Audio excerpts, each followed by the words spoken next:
Boom, this is a boy Ras. Make sure you tune in to the Lion Voice blog and the YouTube. Make sure you click that bell right there and subscribe on the thing, alright? I give a lot, but I ain't giving up, cause I know my time must come. Swah! What are you waiting for? Come together, calling from near and far. Know who you are. What are you waiting for? Rally up, it's Exodus. What are you waiting for? Ancestors paved the way for us. Yes, I am Ketis Oyonde, asking, what are you waiting for to come together? The time has come for the lions to tell our own story. This is the Lion's Voice.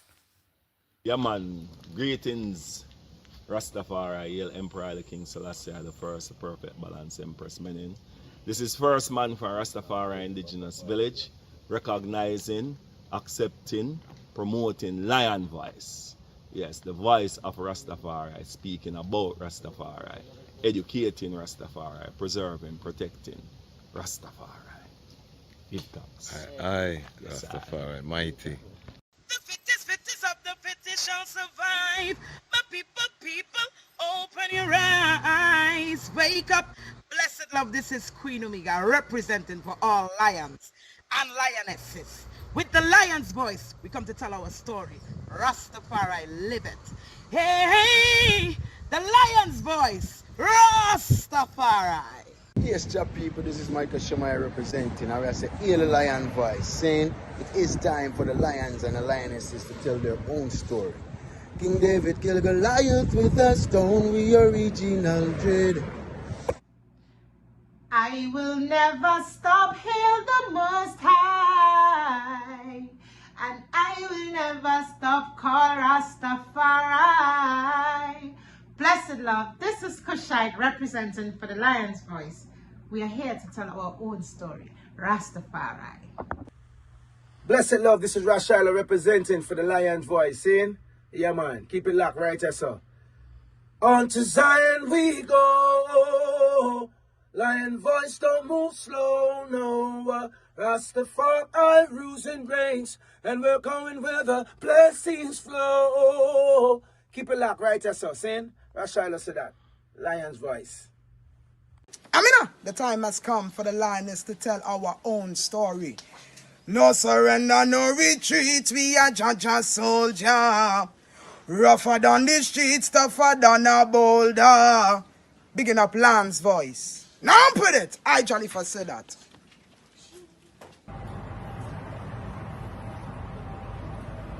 America over English, real Ethiopian, me no British, go tell them. Grrrrma wheat, etegremenen, Hamarina Kwanka Fidel teach my children. Them teach me English, Amharic is my preference. When my eyes son, my black my reverence. About touching no, I best my ye me nor. See me, ye kedes mengish teeth in ta. Before the best my ye in the only chin the ube me dear. Tihun ye let in jara chinin. Satin zare. Kai mok is sat, it's hot. Lion voice, one voice, and the lion voice. Time for the lion and the lioness voices to be heard. Log in and don't log off. Lion voice, Kwasi, one. Lion voice, I it.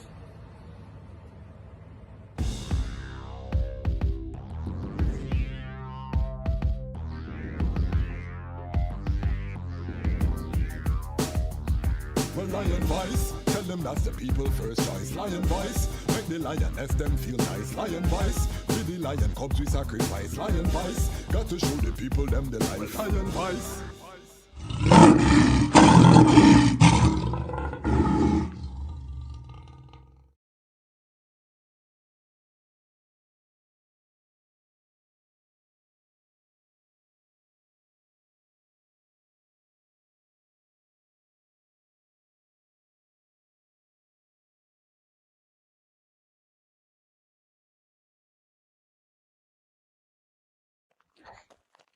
Jano, I'm so hungry, bro. I haven't eaten all day. Like, my head started to hurt me too. Like, what now could I eat right now? What about a city samosa?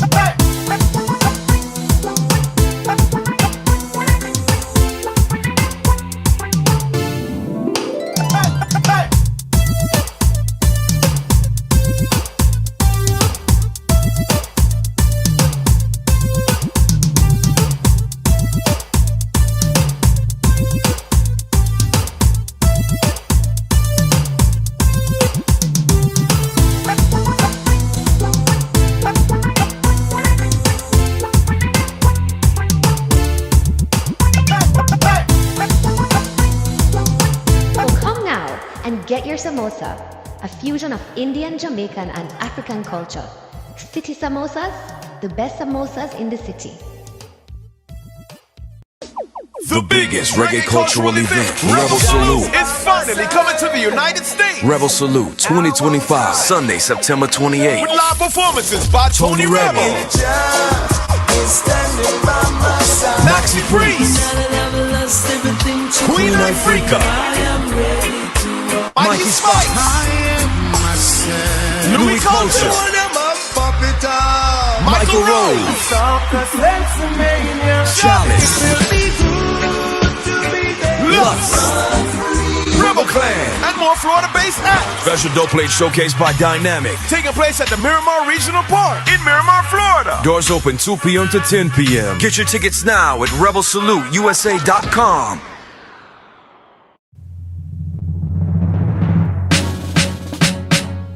The second beast was given the power to give breath unto the image of the first beast so that the image could speak and cause all who refused to worship the image to be killed.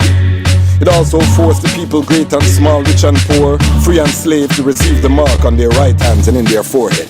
Gone down in the new world order, new world order. I feel work harder, I feel pray harder. Babylon them coming with them microchip, and them prison cell, that's new slave ship.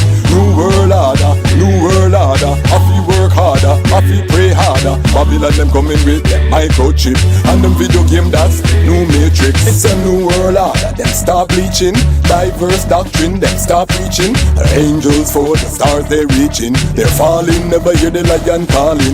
New world order, them fight against the poor. Machine and robot that sweep them floor. Machine and robot that run them stores. So them create disease ones without any fear. The new world order, new world order. I feel work harder, I feel pray harder. Babylon them coming with them microchip, and them prison cell, that's new slave ship. New world order, new world order. I feel work harder, I feel pray harder. Babylon them coming with them microchip, and them video game, that's new matrix. It's a new world order. Them pan cell phone, families don't even talk in their home. Village farmers get murdered by drones. Village mistress get murdered by stones. New world, so you better call Tyrone. Tell him prepare, use the whole earth a war zone. New world, Satan must feed the throne, so we must exit us and leave him alone. The new world order, new world order. I feel work harder, I feel pray harder. Babylon them coming with them microchip, and them prison cell, that's new slave ship. New world order, new world order. I feel work harder, I feel pray harder. Babylon them coming with them microchip, and them video game, that's new matrix. It's a new world order, check the energy. Make it so hard to go have a family. Man, woman and child, well that are the trinity. Preserve the bloodline, Solomonic dynasty. Vatican them say you beat at them malice and them thief. Harvest and them reap for the global elite. That's when the elder him said, don't you weep. The lion destroyed them by the words that he speak. The new world order, new world order. I feel work harder, I feel pray harder. Babylon them coming with them microchip, and them prison cell, that's new slave ship. New world order, new world.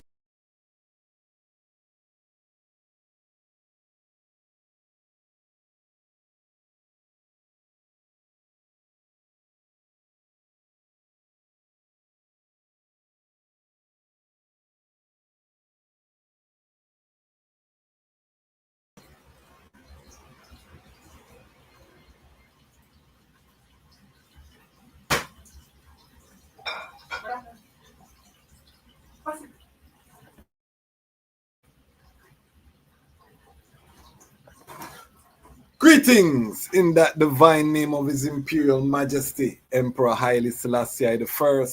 Glory and honor in the name of his chosen queen, Empress Waziri Menen. My name is Kwasi Bonsu, aka the Dejazmatch Kwasi, aka Ras Kwasi, aka the Reading Ras, aka the Pan-African Happy Man. I'm a creative industry attorney, I'm an author, I'm an artist, I'm an actionist, and right now I am the host of Lion Talk Live. Welcome to Lion Talk Live, and welcome to the Lion Voice Network, where the lions are telling our own story. Family, what a time we're living in. Gideon just getting the news of an assassination in the United States just take place, a conservative politician. Earlier we had Israel bomb in Qatar, Doha. Does anyone doubt that the Armageddon countdown is happening? I want to know in the comments if the item see what I'm seeing or if it's overreacting. And I continue to say to my family, are we prepared? Rastafari food sovereignty that my elder Razola, coined the term. Can we feed ourselves when everything lock off and shut down, the trucks them not reaching the grocery store? Are we prepared? I have a farmer and a chef on tonight. We're gonna talk about it because that's where my mind goes when I see the chaos around the world. Every nation right now preparing for war. What are we doing? And who is coming to save us? Do we think someone is coming to save us as Rastafari family? Do we feel confident or do we need a plan? And if we don't have a plan, do we plan to fail? These are the things I'm asking to the global family. You know what I mean? This is not a dress rehearsal. It's Gideon. You know what I mean? Give thanks. The great Robert Nesta Marley said we're going to find out who are the real revolutionaries in this time and who were the ones where just like to wave a flag at the reggae show. No disrespect to the item too, because we need the vibes at the reggae show them too. But I'm talking to I Man family. You know what I mean? What we are doing. Tonight, we're going forward to St. Vincent. We had Sister Idija on the platform from St. Vincent. She bust the seal, and you heard she was going to come as a co-host. We're going to work on that. We're going to do a panel.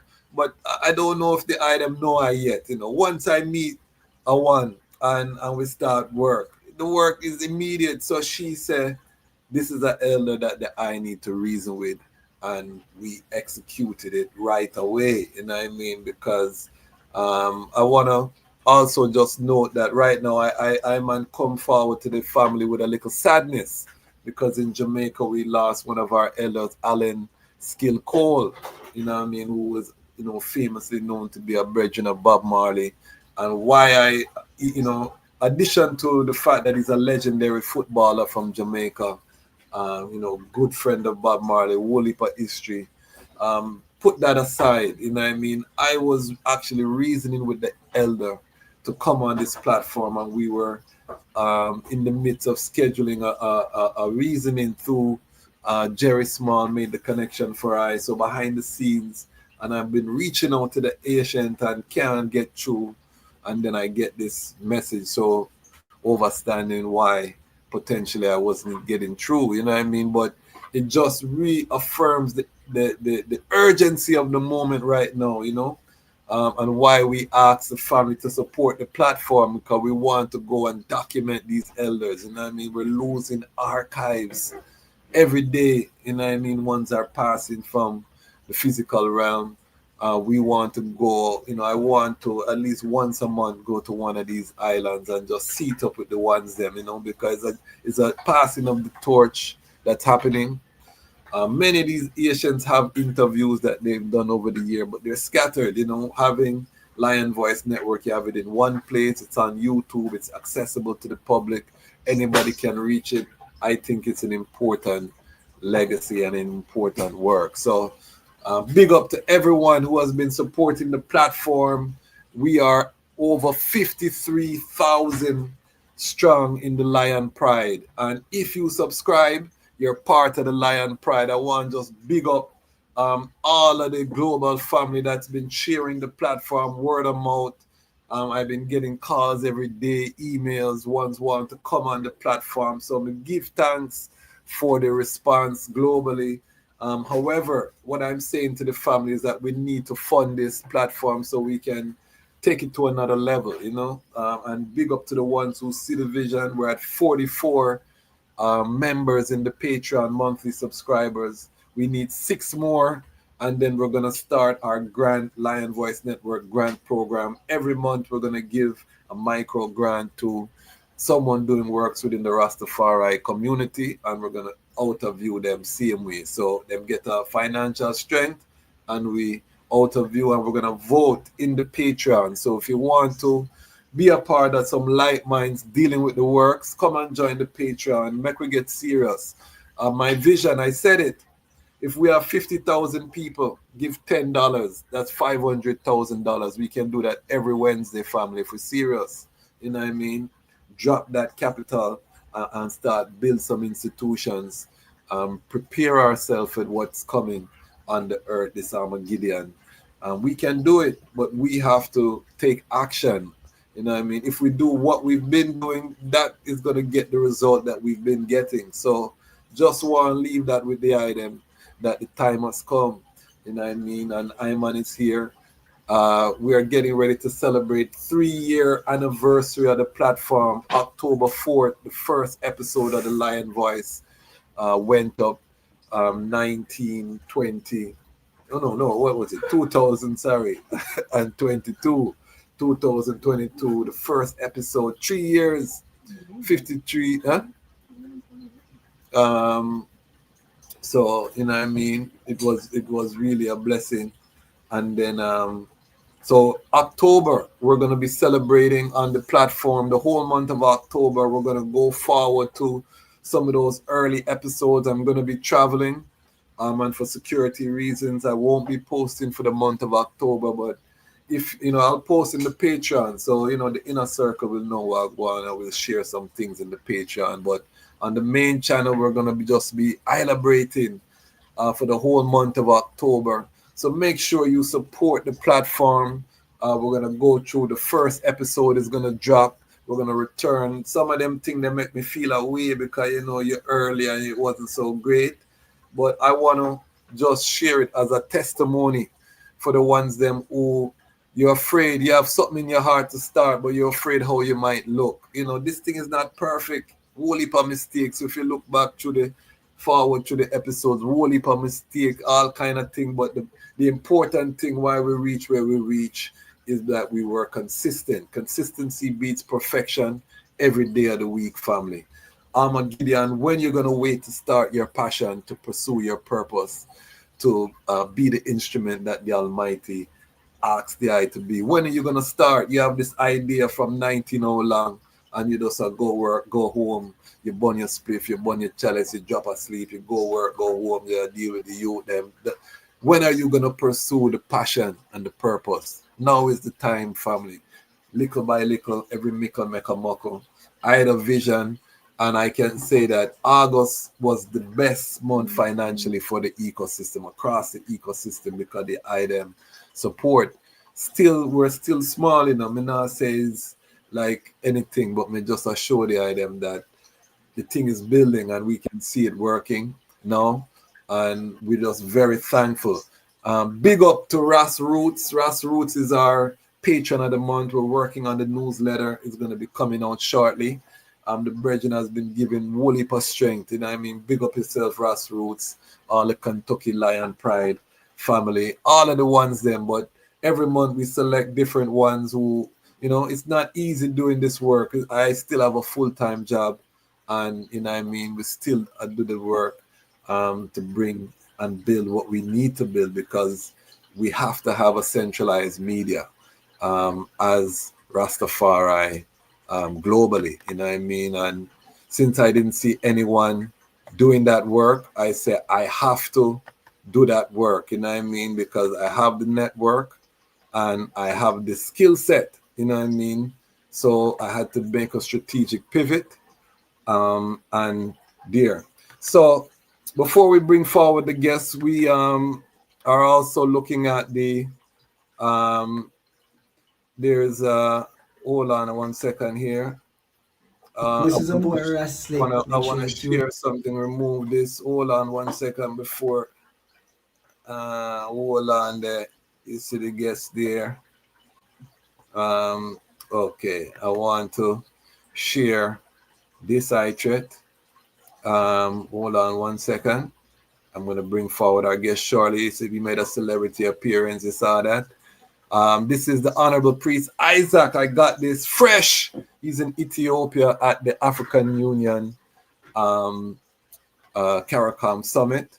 You know what I mean? Big thing, Africa and the Caribbean reasoning. So this repatriation movement is no longer no fantasy. And you know, Honorable Priest Isaac is one of our brothers in the Rastafari media space.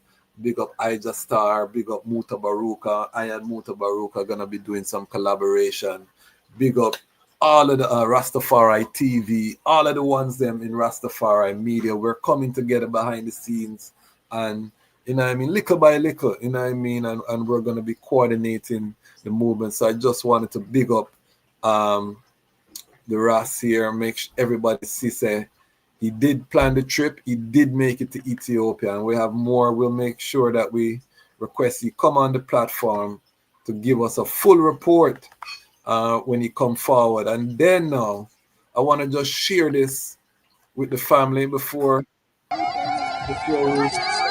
bring him. I just want, hold on 1 second. This is from the summit.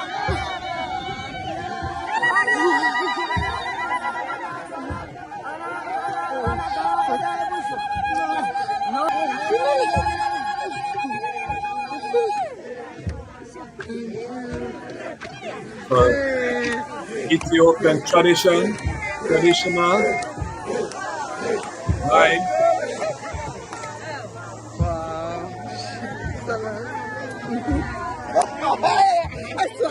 Welcome to the Caribbean history.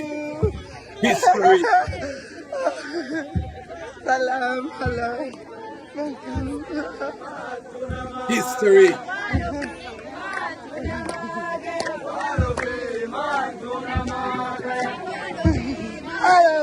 Rastafari family and dead.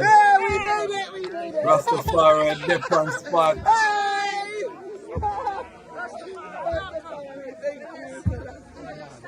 Thank you. Good time. Thank you. Yes, family. Are you going back? No, I'm CashApp. Rastafari independent, non-aligned media. We have to keep the nation informed. Thank you. History being made while Babylon prepare for war. And I prepare to Rastafari in Zion. Real.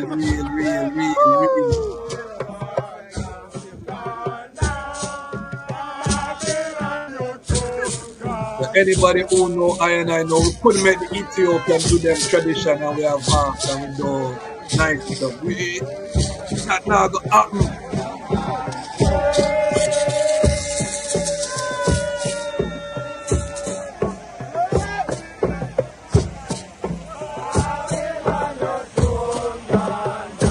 So you can imagine tens of 10,000 of prayer and in Zion. And we start chant Isis in the African cities them. Shape down.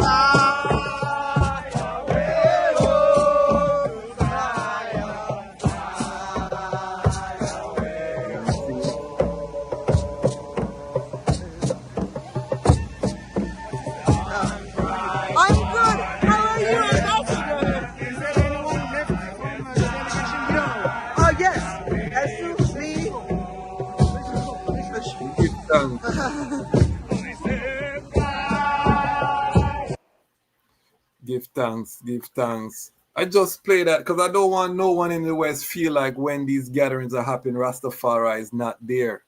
The question we have to ask if you're in the West is, will the I be there? Rastafari don't reach home already, and it's going to continue to grow. It's growing on the continent, not being televised, but prayerfully through the powers, and I will be able to bring more light to the great uprising that's happening.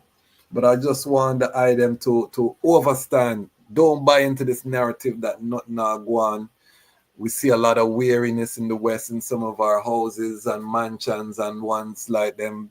The fire there is not there. Don't get trapped, you know what I mean? Don't get trapped when you spent your whole life preaching about the Gideon and now the Gideon is here and you sit down and you know the fire is like the fire out, you know what I mean? Where are the gatherings? You know what I mean? Where is the togetherness? These are the questions that we're asking, and it's serious right now. If you're just joining us, we have Rastafari farmer and chef. We're going straight to St. Vincent tonight, so get ready. I also big up for the Lion Pride on Patreon. I've put all my music in a playlist. It's called the collection.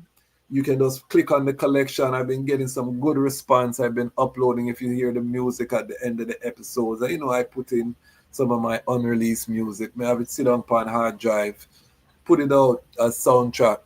But they're not officially released. They're unfinished, but I have them uploaded on the Patreon. So if you love the music and you want to hear the full songs, they're now collected in a collection. I think it's 27 exclusive DejazmatchKwasi tracks. So we're gonna I'm gonna load up the music there, so when we get ready to put on the artist hat, because the item know me an artist. You hear me say it, I know enough of the item things say I just attack. No, it's just we have to prioritize, we have to do things. We're gonna build the platform first and then we'll run out on the stage, because I know too much to integrate into anything what Babylon I do. My thing is we're building from scratch. Big up to Tony Rebel. You see that we were playing the Rebel Salute commercial. That came directly from Tony Rebel to I inbox, because again, Rastafari Media, we're gonna connect with the Rastafari festivals. So we want eventually, where the Rastafari community can fund these festivals, and brethren like Tony Rebel don't have to look to sponsors to get his budget. We have 50,000 people. We just send $10 to Tony Rebel and him have him festival funded. And then now we can hold these promoters accountable. But we should make sure that our cultural assets, our cultural brand and the products, are of the highest order. They're the greatest experience anytime people are coming in contact with Rastafari. Right now we have to tighten up the thing. That may I say, family.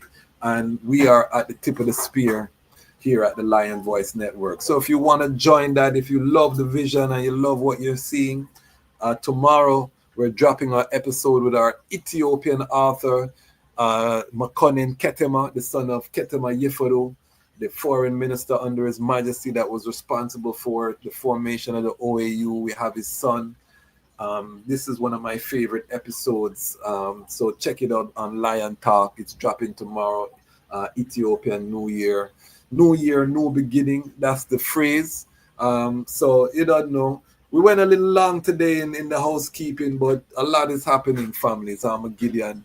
I'm going to bring forward the guests without no further ado. Big up Frontline Books.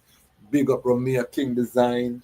When I'm sipping my water, I'm supporting Rastafari business. Make sure you support the brethren as well. Big up Wally King's Graphics and Entertainment. All of our businesses. Big up City Samosa. She's on a little break. Our Youth Entrepreneur Program. We're providing free advertising for Rastafari youths under 20. So if you have a child and they want to build a global brand, have them reach out and we'll play their commercial, no charge on the network. So we're building an ecosystem. We're supporting our young people. Big up yourself. Sitota, Princess Sitota, starting her first year at the University of the West Indies. royal beauty. You know what I mean? All right, housekeeping out of the way. Today, we're going to go into the history of St. Vincent. I have one of the most esteemed elders, my good sister, and when we just meet, Sister Idija said, this elder is who you need to, and he's a young elder, so you ought to see him and him look like a young man, but he's an elder, same way him over 60, you know what I mean? So he's going to give us the history of St. Vincent, but he's a farmer, he's a chef, he's a business owner. We're going to ask him some hard questions. May I put him on the spot about food security versus food sovereignty. Are we ready down in St. Vincent? Can I take a flight if DC locked down? We want to know these things. All right, family. So give us a warm welcome for our esteemed elder, the great Ras I Man I. Haile. Royal blessing, family. Hold on 1 second. Let me block again. Haile. Selassie. Rastafari. Yes, Rastafari, greetings and bless up to the royal family. We give thanks for the of His Majesty and Empress Menen. You know, the balancing creator, you know, which is the expression or the reflection of Divine Father and Divine Mother Earth. You see, give thanks. It is also I and I, the reflection of His Majesty and Empress Menen, the royal sons and daughters. You see, so it's the balance right through I and I project. And I must give a reverence before I and I step forward in I and I culture. Haile, Selassie, Rastafari. 127. Except the Almighty build the house, they labor in vain that village. Except the Almighty keep it the city, the watchman wake it, but in vain. It is vain to rise up early, to sit up late, to eat the bread of sorrow. For so the eye give it beloved rest. Lo, children are the heritage of the Almighty, and the fruit of the womb is his reward. As the arrows are in the hands of a mighty man, so are children of the youth. Happy is the man that have his quiver full of them.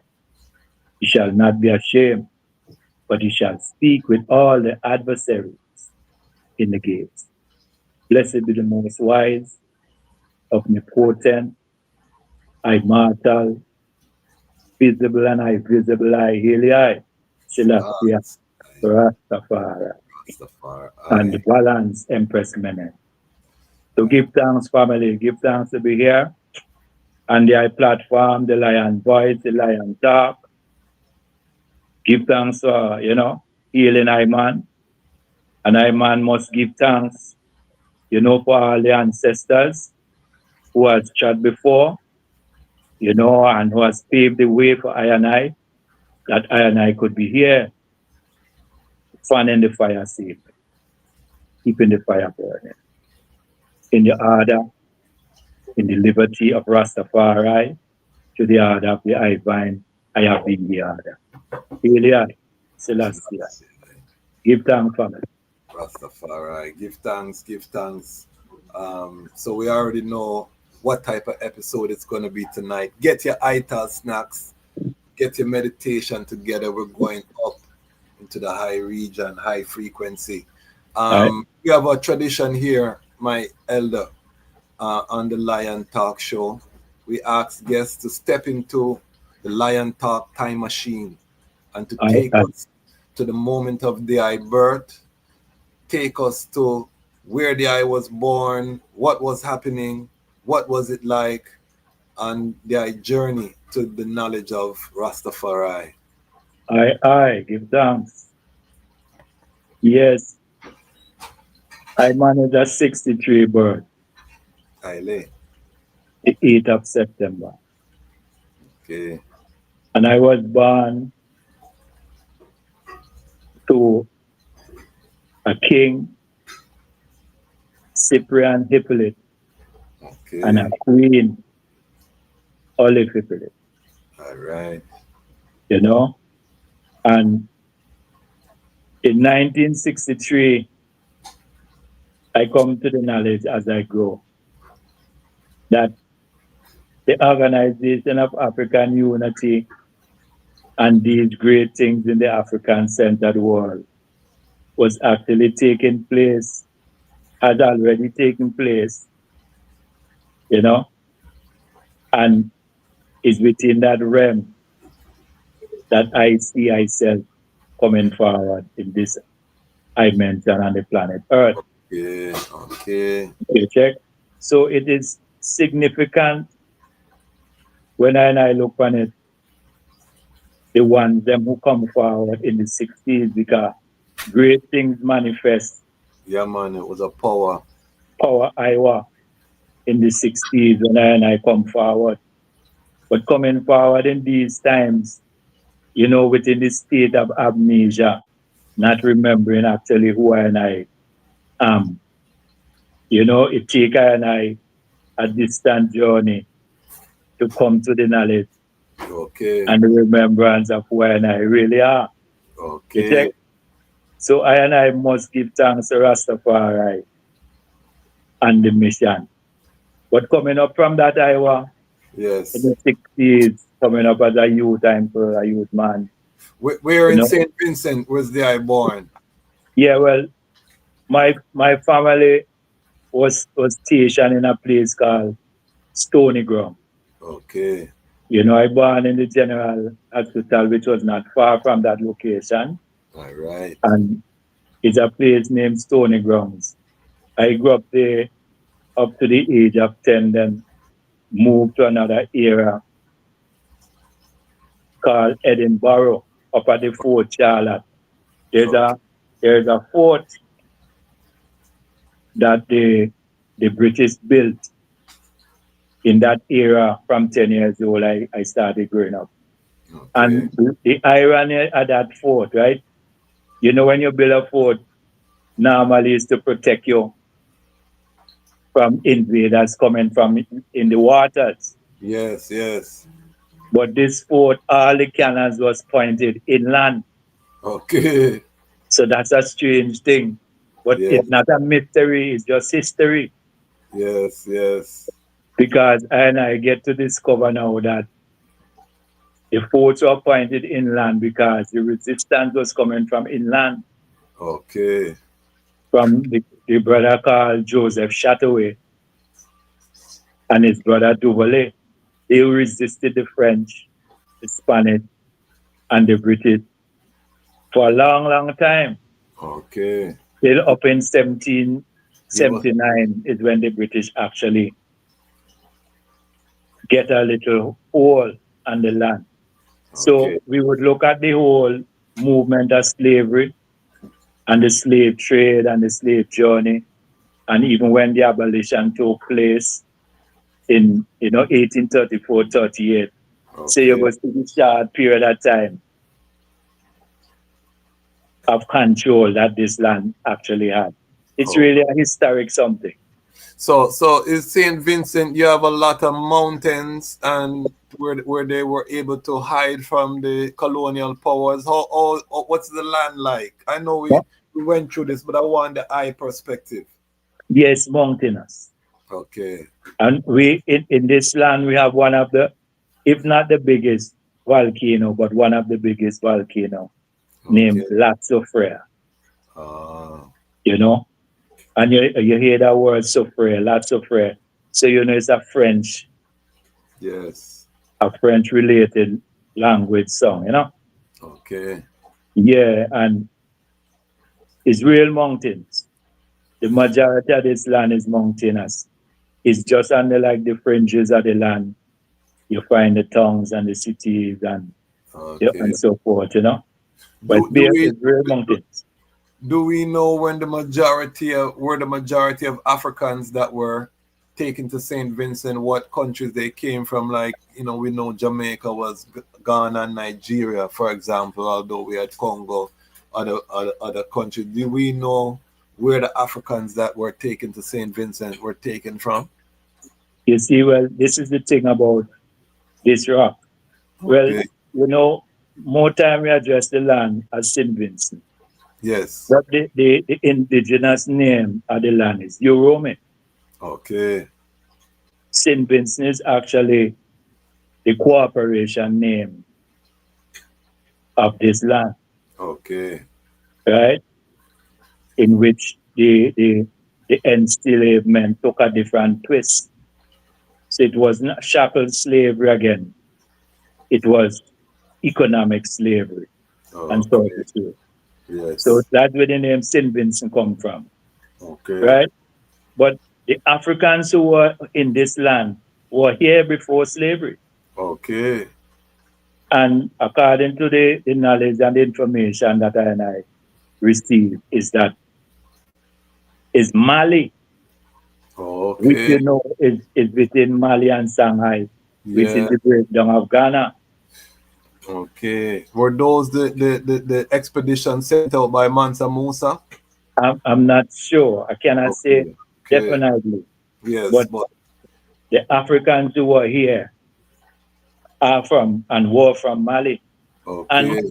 a study was done on the kind of diet of those ones. And it's really in sync with Mali. A lot of planting, Okay. you know, and cassava, you know, and these kind of things. Serious. You check. So the Africans who are here and the Africans who are here intermingled with the Kalinago people, which Yeah. is the Indians who came through the Berlin Strait and came to these parts, because there's actually a tide does move, and I prove it coming from the Atlantic side, coming from Barbados, coming to Vincent. When you're on a craft and you're coming to this land, you just have to find the tide. I It may take it take you right. about, and you bring you right home at a Right. particular point to, you know. Right. You understand? So it may take you about 8.5 hours to go up, because the tide coming this way. But once you catch the tide when you move off from Barbados, within 4 hours you reach home. Okay. You check. So this is the ways I know that our ancestors had, you know, about the tides. That's how we were Yes. here. And this is why, and we're gonna get forward to the time machine, but this is why we need a shipping line. You know, when I hear the Bobo Shanty says 7 miles a high water ship, it might sound fantastical, but shipping is still a huge industry globally. And if we owned a shipping line as Rastafari once, we could be doing cruise line back and forth, taking people for ecotourism, and then underneath you have the storage, you're bringing goods, and you know what I mean? So this is the kind of way we have to think as Farai family, you know? Because If I can chip in, right? yeah, man, chip in, man. Yeah, this is why I always say that, you see, the ones in Rastafari journey Haile. has been blessed with the academia stimulation. Haile. It's very vital in the moving forward of the movement. Because that kind of training, you hear how the eye just click into a certain meditation, is because of certain, you know, studiousness Yes. and academia, you know, feels that they are traveling. So the education now helps you. If you break the program, because remember, education according to the system is a program. It's true.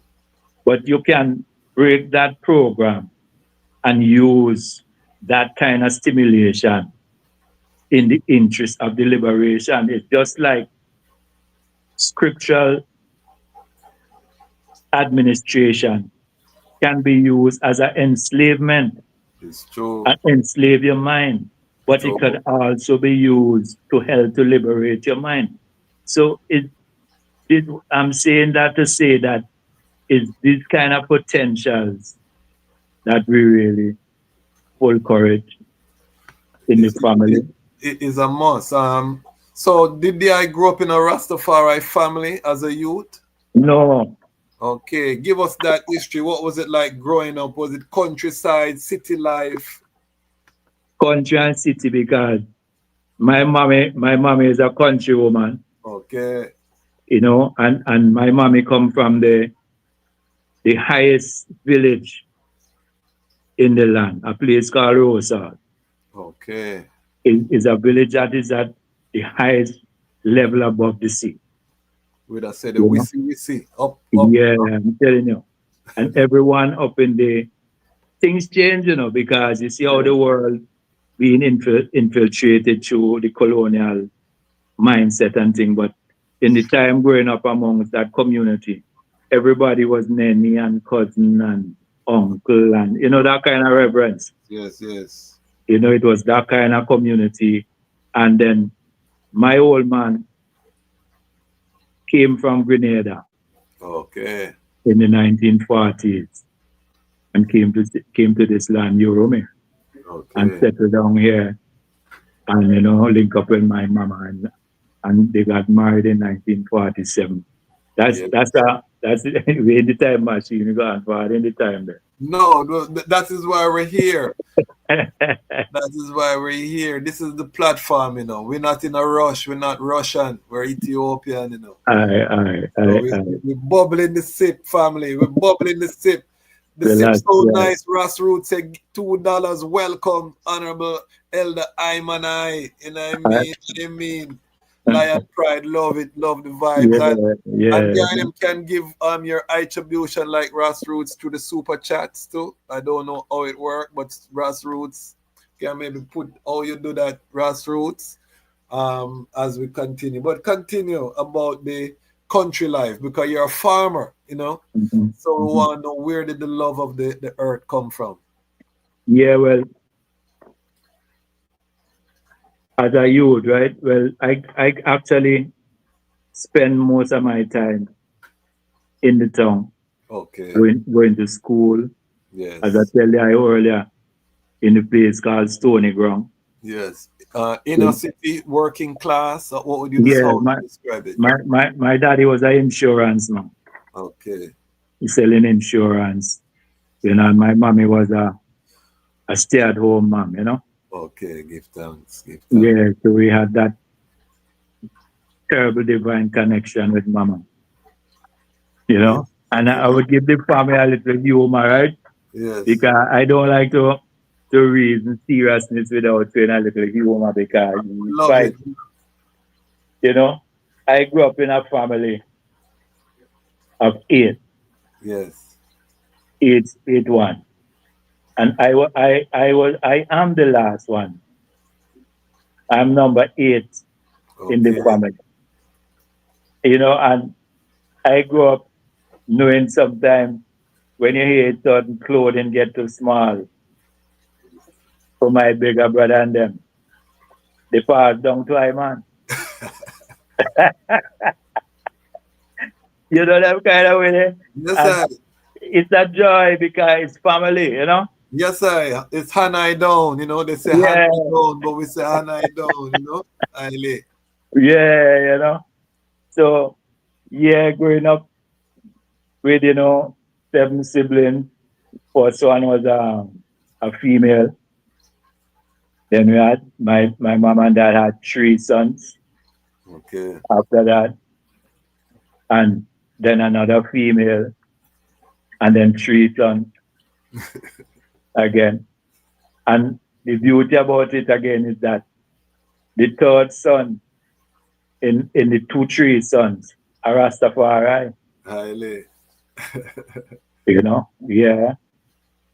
So, yeah, growing up in that farm there and going to school around and about in Stony Ground till and I was 10 years old, and then daddy moved to the Edinburgh area, as I was saying earlier, up to the fort near just below the fort, you know, and I spent about 3 years under that kind of influence, and then start to burn with the herb. Okay. And the mind started to just change, you know, and start to rebel. And from there, and then I man started just not up in school. At that time, how old was the I at that time? I was 14 years old. Okay. And what was the year? What year was it? 1977, I started to nuts. Okay, that's the year I was born. You see? Yeah. Yes, mighty. Yeah, I started to nuts in 77. Okay. But under little pressure, home pressures and so, I brush out. Okay.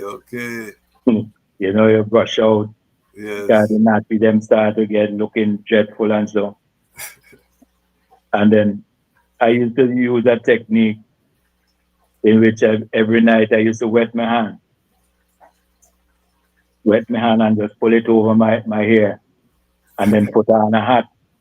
So when you get up in the morning now, and the old man and them looking at you now, your hair look like it comb, but it's natty underneath.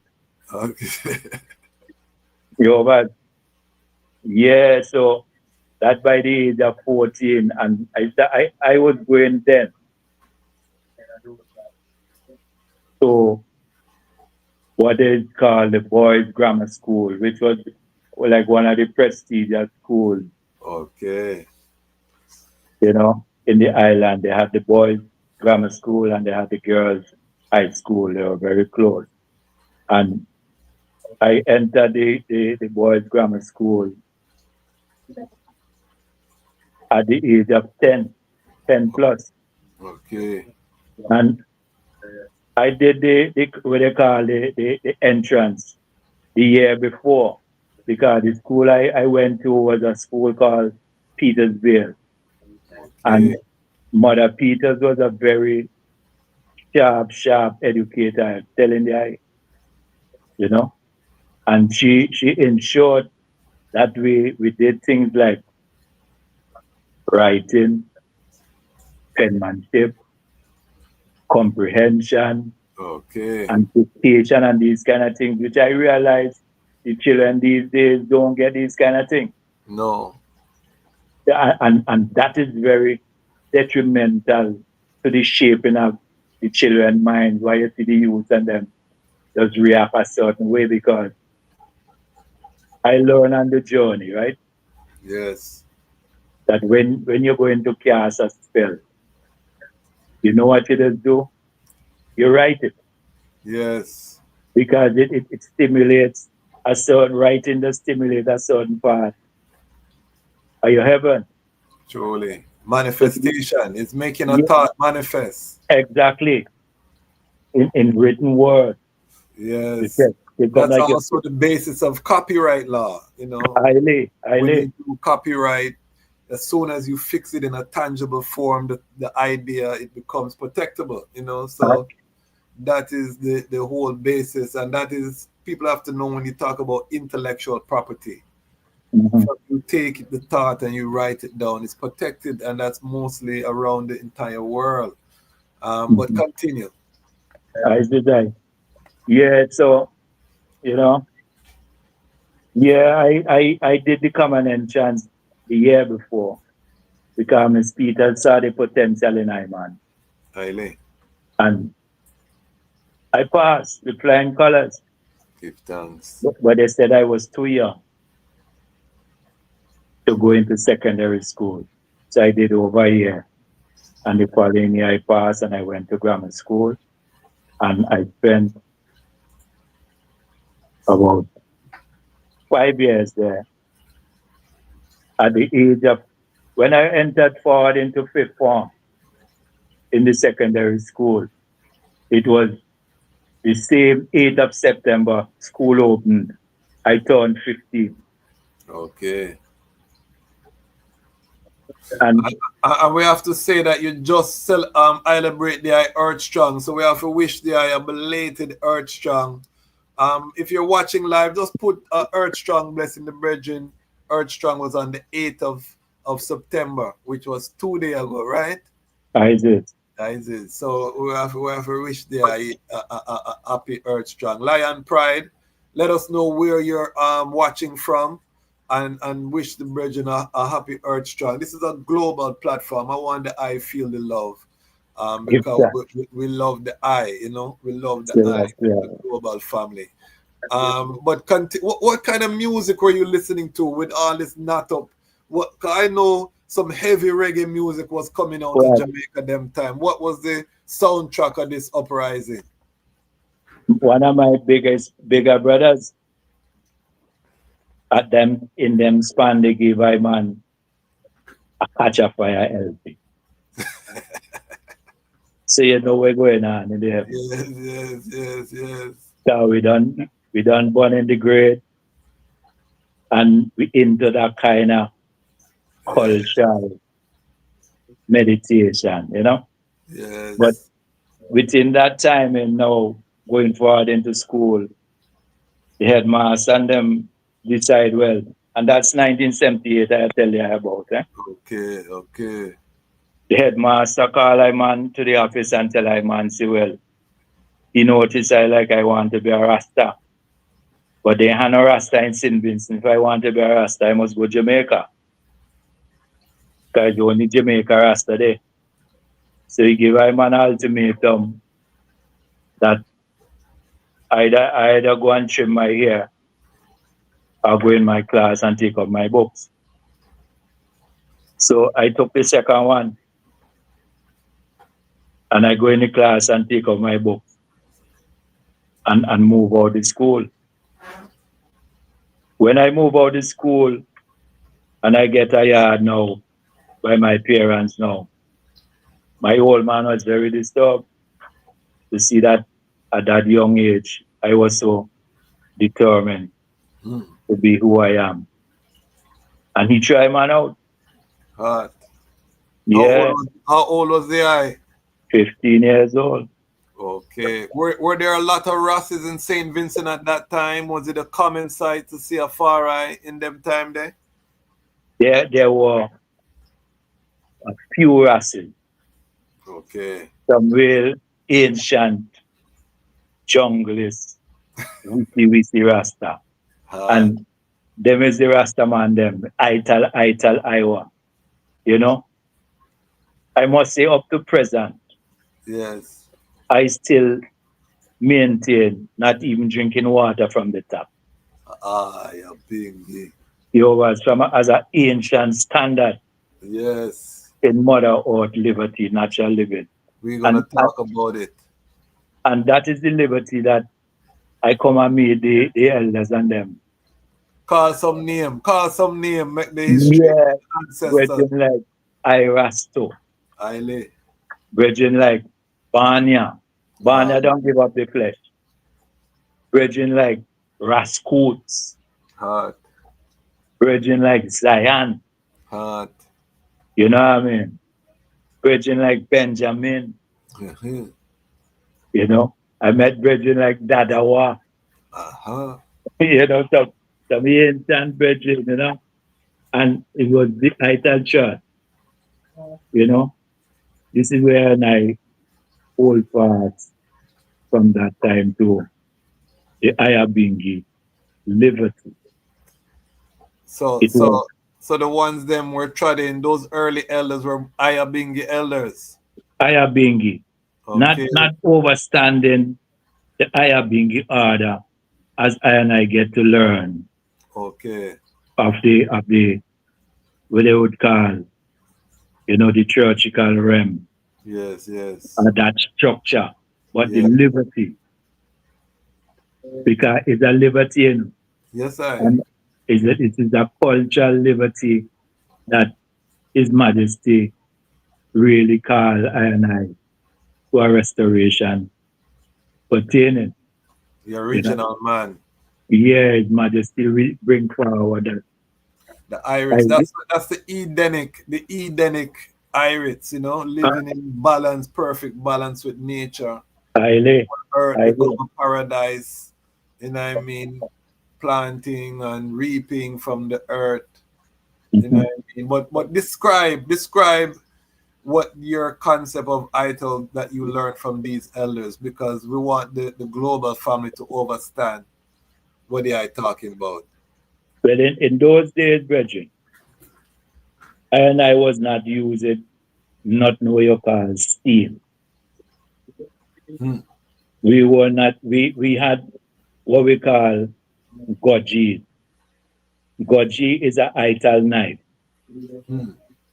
The goji was made either by bamboo or we make it by gugu. We never used to use grater. We had a scrapie, which made from the jet nut shell, and we put teeth in it. So you bust your nut into, and we just scrape out that cream inside. You know, we call it a scrapie. And it's a cubby. Your cubby is what you call your spoon. And it's strictly yaba. Some brethren did even reach to the level where it's bashi. Bashi, they bubbling in. It was so amazing to see the man them put a bashi to the fireside and cook food and the bashi and one of it. Wow. You understand? Some real ital brethren, you know. But then within that whole realm of my experience, I met brethren who used to be searching the scriptures as a stimulation. Yes. You know, you're looking for yourself in the scripture. Yes. You know, and at various points, we could identify I and I self in the scriptures, because at one point I was in a gathering with some elders, and once had herb chip up and used to pass the herb and the article side, and then one was scriptures. So one of the elder man tell I man say, well, look for Judges chapter 2 when it's move the thumb there, fire. You thumb in the camera. Give thanks. Yeah. Continue. Brethren said I man in Judges. Selassie, Rastafari. Yeah. And now, being a student man now, I just run through quick in the contents because I didn't know where to find them times as a young youth man. I man ain't really been reading too much Bible and things. But I had enough sense to know from going to school. If you're going to look for a chapter, you could go in the contents and find where the chapter is. Yes. So I go in the chapter, in the contents quick and pull the scripture. And the scripture was pertaining to Samson. Yes. When Samson was being ordained, you know what I mean? Yes. To live this Haile life. As a Nazarite. With no race that must come up in his head. Yes. And stuff like, and he must separate himself from 7 locks. Haile. You know, so these standards scripturally, you know, help to check I and I up, give I and I, you know, certain support within the journey of Rastafari, right? You check. And so I and I start to search scriptures, and searching scriptures we come to realize and recognize there were certain parts of the scriptures which directly related and pertaining to I and I. But there were certain aspects that don't directly relate to us. So then it starts to open up your head now, you know? And the more I and I dig in now, I and I come into the realization that even the scriptures that we were given, Israel was taken from an original story. Yes. You check. So we start to move up.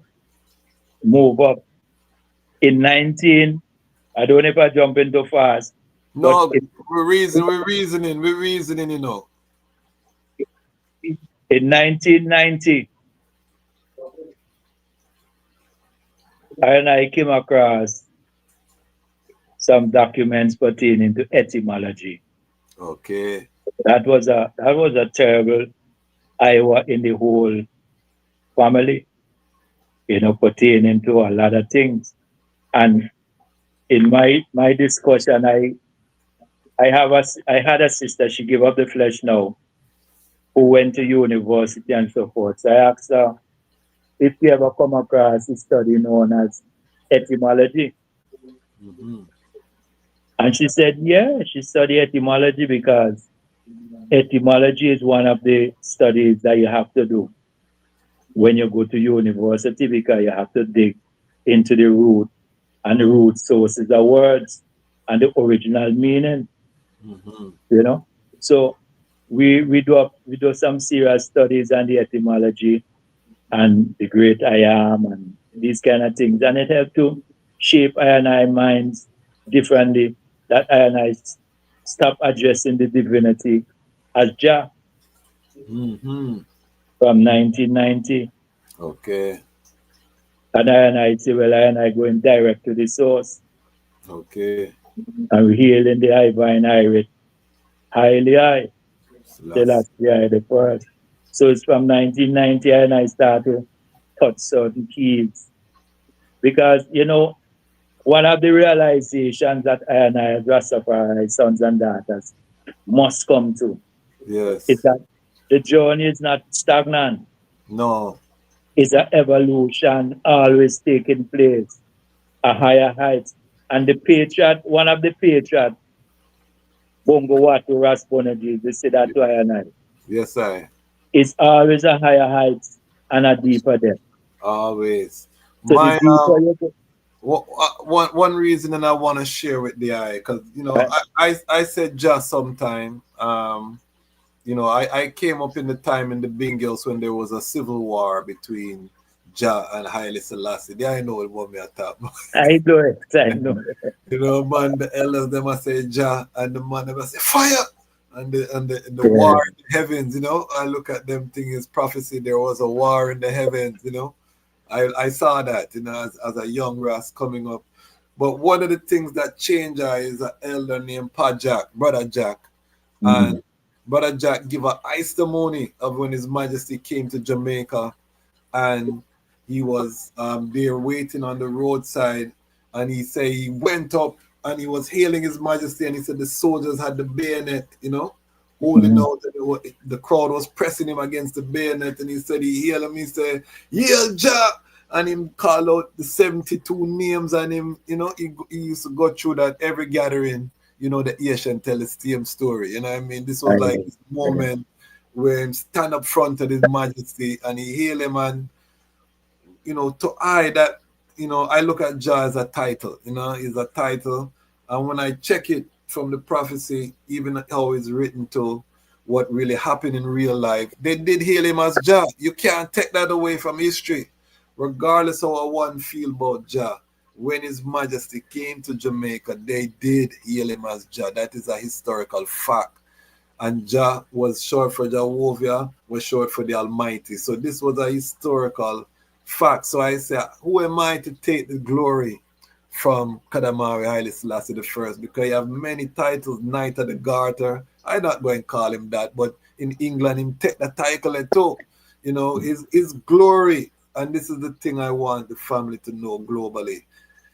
We don't scratch the surface of the glory of Kadamari Haile Selassie I. It's just that I and I, who did hail him at that time, in that period, we call him Jah.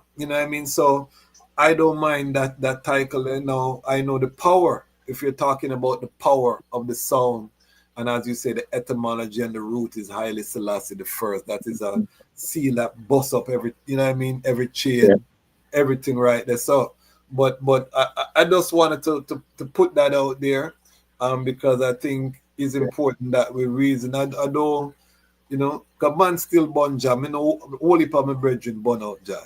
But true, I came up with these elders, and I don't get rid of Jah. And I know a lot of the elders who still living, that is a sore spot for them. You know what I mean? So unity does not mean uniformity. I think we just have to live in a oneness. You know what I mean? But continue.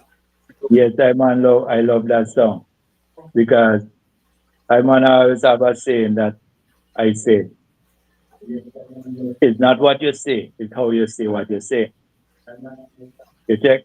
So even within the evolution and the growth of certain levels of consciousness, when you reach on a certain level, it can be used as a domineering tool. You know what I mean? An oppressive or a judgmental attitude.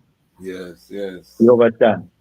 But I recognize, as I say, once me call him the Rose of Sharon. Yes. So me call him the Prince of Peace. But I hail him Kadamari Haile Selassie. So it's the keys that I choose to use to unlock certain divine authority and power. Yes. You know, is what I does use. You know, not as an exaltation, but as a conscious awakening, because remember the consciousness in the universe is what is alive, and it depends on how and where and what step you take, you would connect to certain consciousness. Haile. That's how I'm cited. Yes, I. You know, so it's not an exaltation because I see it happen.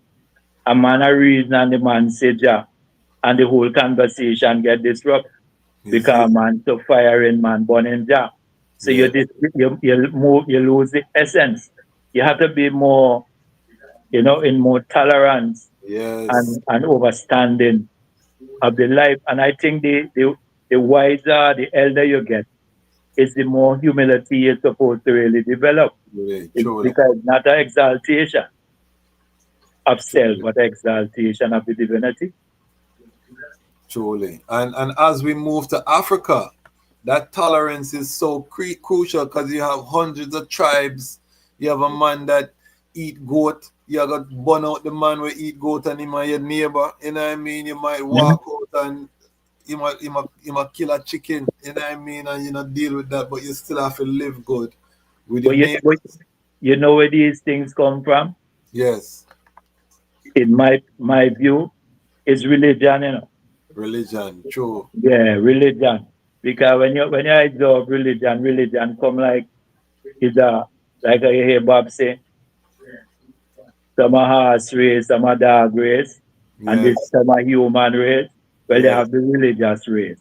Because man, I compete now for who's God is the better God, and you know we have to get past these things. Members of a new race. Members of a new race.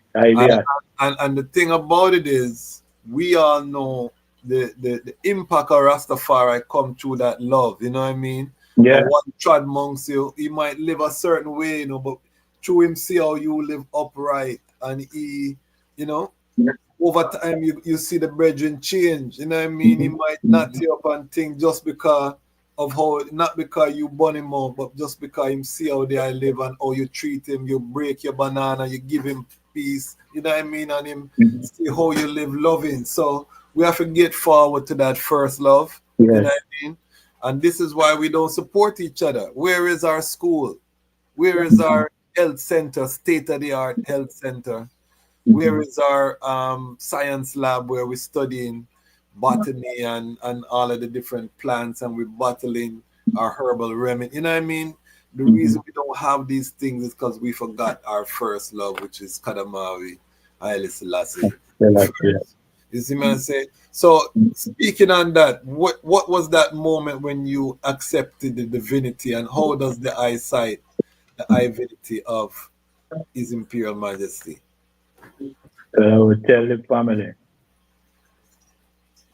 I man hides Rastafari before even coming to the full recognition of who Haile Selassie actually is. Because I was saying Rastafari, but just connecting to the divine irit of Rastafari, but not knowing the history of the man who created this phenomena to cause I Man to be. Haile. The man that lost the 7 seal. Yes, I man hides Rastafari as a youngster to the herb and to the natural living and these kind of realms. But then there was a brother from Antigua who came from Jamaica. His name was Jawara. He gave up the flesh now. Okay. In 1978, he hailed a bingi because he used to be among the Patriots and the Bingi family in Jamdown. Yes. And there were a couple of brethren who came in from New York as elder Ras. With one of my elder brother was one of them. Another brother named Twa. Ben Twa, we used to call him. Bonsu. You know, them were elder ones too. And the other brother, another brother named Alimantado. He used to work in the Ministry of Agriculture. And the ones them organizing thing up the volcano. Them time I was a little youth man now. And enough elders. Brother Ika, Michael Falby was another elder. Okay. You know, at that time. And the man had 7 days of bingi up the volcano. We want to go up and camp, build up tent. And on the 23rd of July was chanting and scripture reading and reasoning and so forth. That was my first experience and I have been good. Okay. You know, we didn't have no tabernacle and nothing like that. How old was the eye at that time? 1978, 15 years old. 15. Yeah. The bingi. Wow. Yeah. You know, but and I didn't know the bingi like how and I get to know it in this time. Yes. But if you understand what I'm saying, but I know it from a natural. Yes, article communication with the Irish. You know, and you have a bubbling and chalice burning and, you know, high reasoning and these kind of powers, you know. So from 78, and I move up on the Rastafari journey. And I leave the town. I left the town in 1979.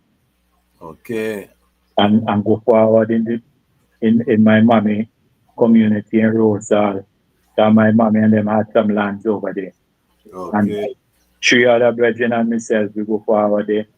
And we set up camp, build up shanty and spring. Spring was right there. So, you know, we full join spring water and living that cultural life and planting herb. Okay. So how did the people view ganja in St. Vincent? Was it persecuted by the police? Was it dangerous to grow herb in them time? What was the vibration like? Extremely dangerous. Okay. In those days, brethren, and I walk from town to that part of the Leeward through bush. Okay. Because in the 70s, Rastaman couldn't even ride public transport in this country. Wow. You know? And anyway, police see you as a Rastaman in those days, you get off up. Serious. Yeah, it was that kind of serious, you know. So you had to be militant to trot far right them time there. Yeah, because you have to go in the bush. It's bush life you have to live. You know? And the ones and them who choose to stay around the city, they are ones who choose and stay around the city, you know. Yeah. You know, but I was more stepping on a more, you know, natural realm, Irish and liberty. Iration. Yeah, that was I motive. Bongo Wisely, you know, our esteemed elder is asking if Ras Alman Tata. Aliman Tada. Alimantado. Yeah. Is he still around? He's not in the land. Okay. Okay. So see that bongo wisely. Yeah, go continue. Yeah, I develop a meditation in those days. And I'm telling the man, if I did really stick to these kind of meditations, we would have gone further. Because I come to the meditation that we only eating what we plant. Right. You check. So I go forward in the lands and just start to plant everything we could get with hand on to sustain itself, Yes. you know, Farmer. and living in isolation, So you know. as a farmer man living in the bush, what kind of wildlife was in St. Vincent in those days? What type of animals did you encounter in the bush in St. Vincent in that time? Yeah, we don't have no extremely dangerous animals in this land. We have like guti, iguana, manico, you know, possum, you know. There are one snakes, you know, they have the Congo snake. Move your thumb there, far right. Give thanks. Selassie. Yeah, you know, we have the Congo snake, but Okay. it's not venomous. And there is a small snake that is indigenous to the land, Okay. you know. But we don't have no extremely dangerous animals in the mountain, I tell you. Okay, give thanks. You know? Yeah. So the I was planting food. How big was the land that I was cultivating? Well, the family land that we were on in those days was a big piece of land. You know, it was 30 acres of land. Wow. But other people were occupying the lands from the family wise now. Okay. But I just hold a spot and was doing our thing in the bush. Okay. But the thing about that is that I old man trying to say, well, I was becoming too free. And he organized a squad of police and send them. Your father did that, send police for you. Yeah, me I tell the man. So, Yeah. what he was hearing about you, roam him son, grow wild and roam up in the hills. That's what you say, right? He said I became a wild man with this kind of wild hair and living this kind of mountain life. And he's not having that. I want the youth them of today, because Rastafari is accepted today. This is important to get this history, so one can see that the pioneers who trod what they had to go through, war within their home, you know. Today our youth can rest, and them parents might say, all right, you know what I mean, because they have a different view. But in those days, this was very radical step. So the police came for the eye. This is the blockbuster film now. Yeah, 1980. April 1980. I did in the shanty early morning, you know, yab up on fire, making hot soup. And I hear, don't move. Right. You know, police and them time we had a nice piece patch of her plant. And the men them stick an eye up and take up all the herbs and that kind of, you know, and bring a man to a place. Well, they carry and I 2 places. They carry us a place named Spring Village first, because they're on the roaming. So they within the transport and they roaming looking for rascals to harass them. Okay. You know? And real people come out because they bring me out the mountain like a real parade scene. And the people probably hear about you up there, and the rascal is like, it's not a normal sighting for city item, eh? Yeah, and you see, my old man and them now had a kind of repetition in the air, and my old queen. So when they hear now it's the Rasta man for my old man and them now, everybody come out to see who is this Rasta man for Hippolyte and them. Okay. You know? And they carry us Spring Village in the police station, hold it for a while. And the man them drove down all they were straight in a transport. And then they take us to Baga, a place named Barley. And they hold us there overnight. And then they set up for courts the next morning. You know, them time that I very young, I still underage. You know? Okay. So, you know, my old man come with the big talk and tell the judge, well, make sure that they ensure that I come forward home and under his jurisdiction. Okay. Right? And after, well, before that, you know, after they move us from Barley, they bring us to the big prison in town. You know what? Yes. And when I touch the prison gate, you know, it's barber, you know, Virgin. Hot. Yeah, and I locks gone. You know? Don't care how you resist or you try to plead. The man behind that, once you get locked up, them boy trimming you. Wow. You know? And then the next day now they take her to court. They charge her money. You know, them time me and no money. So my sister now come up and deal with the money because the old boy saying now pay. Now pay no money. So my sister come up and free her man up pay the money and take her out. And they tried to hold me down for a little while, saying I must stay home, but I couldn't get hold of.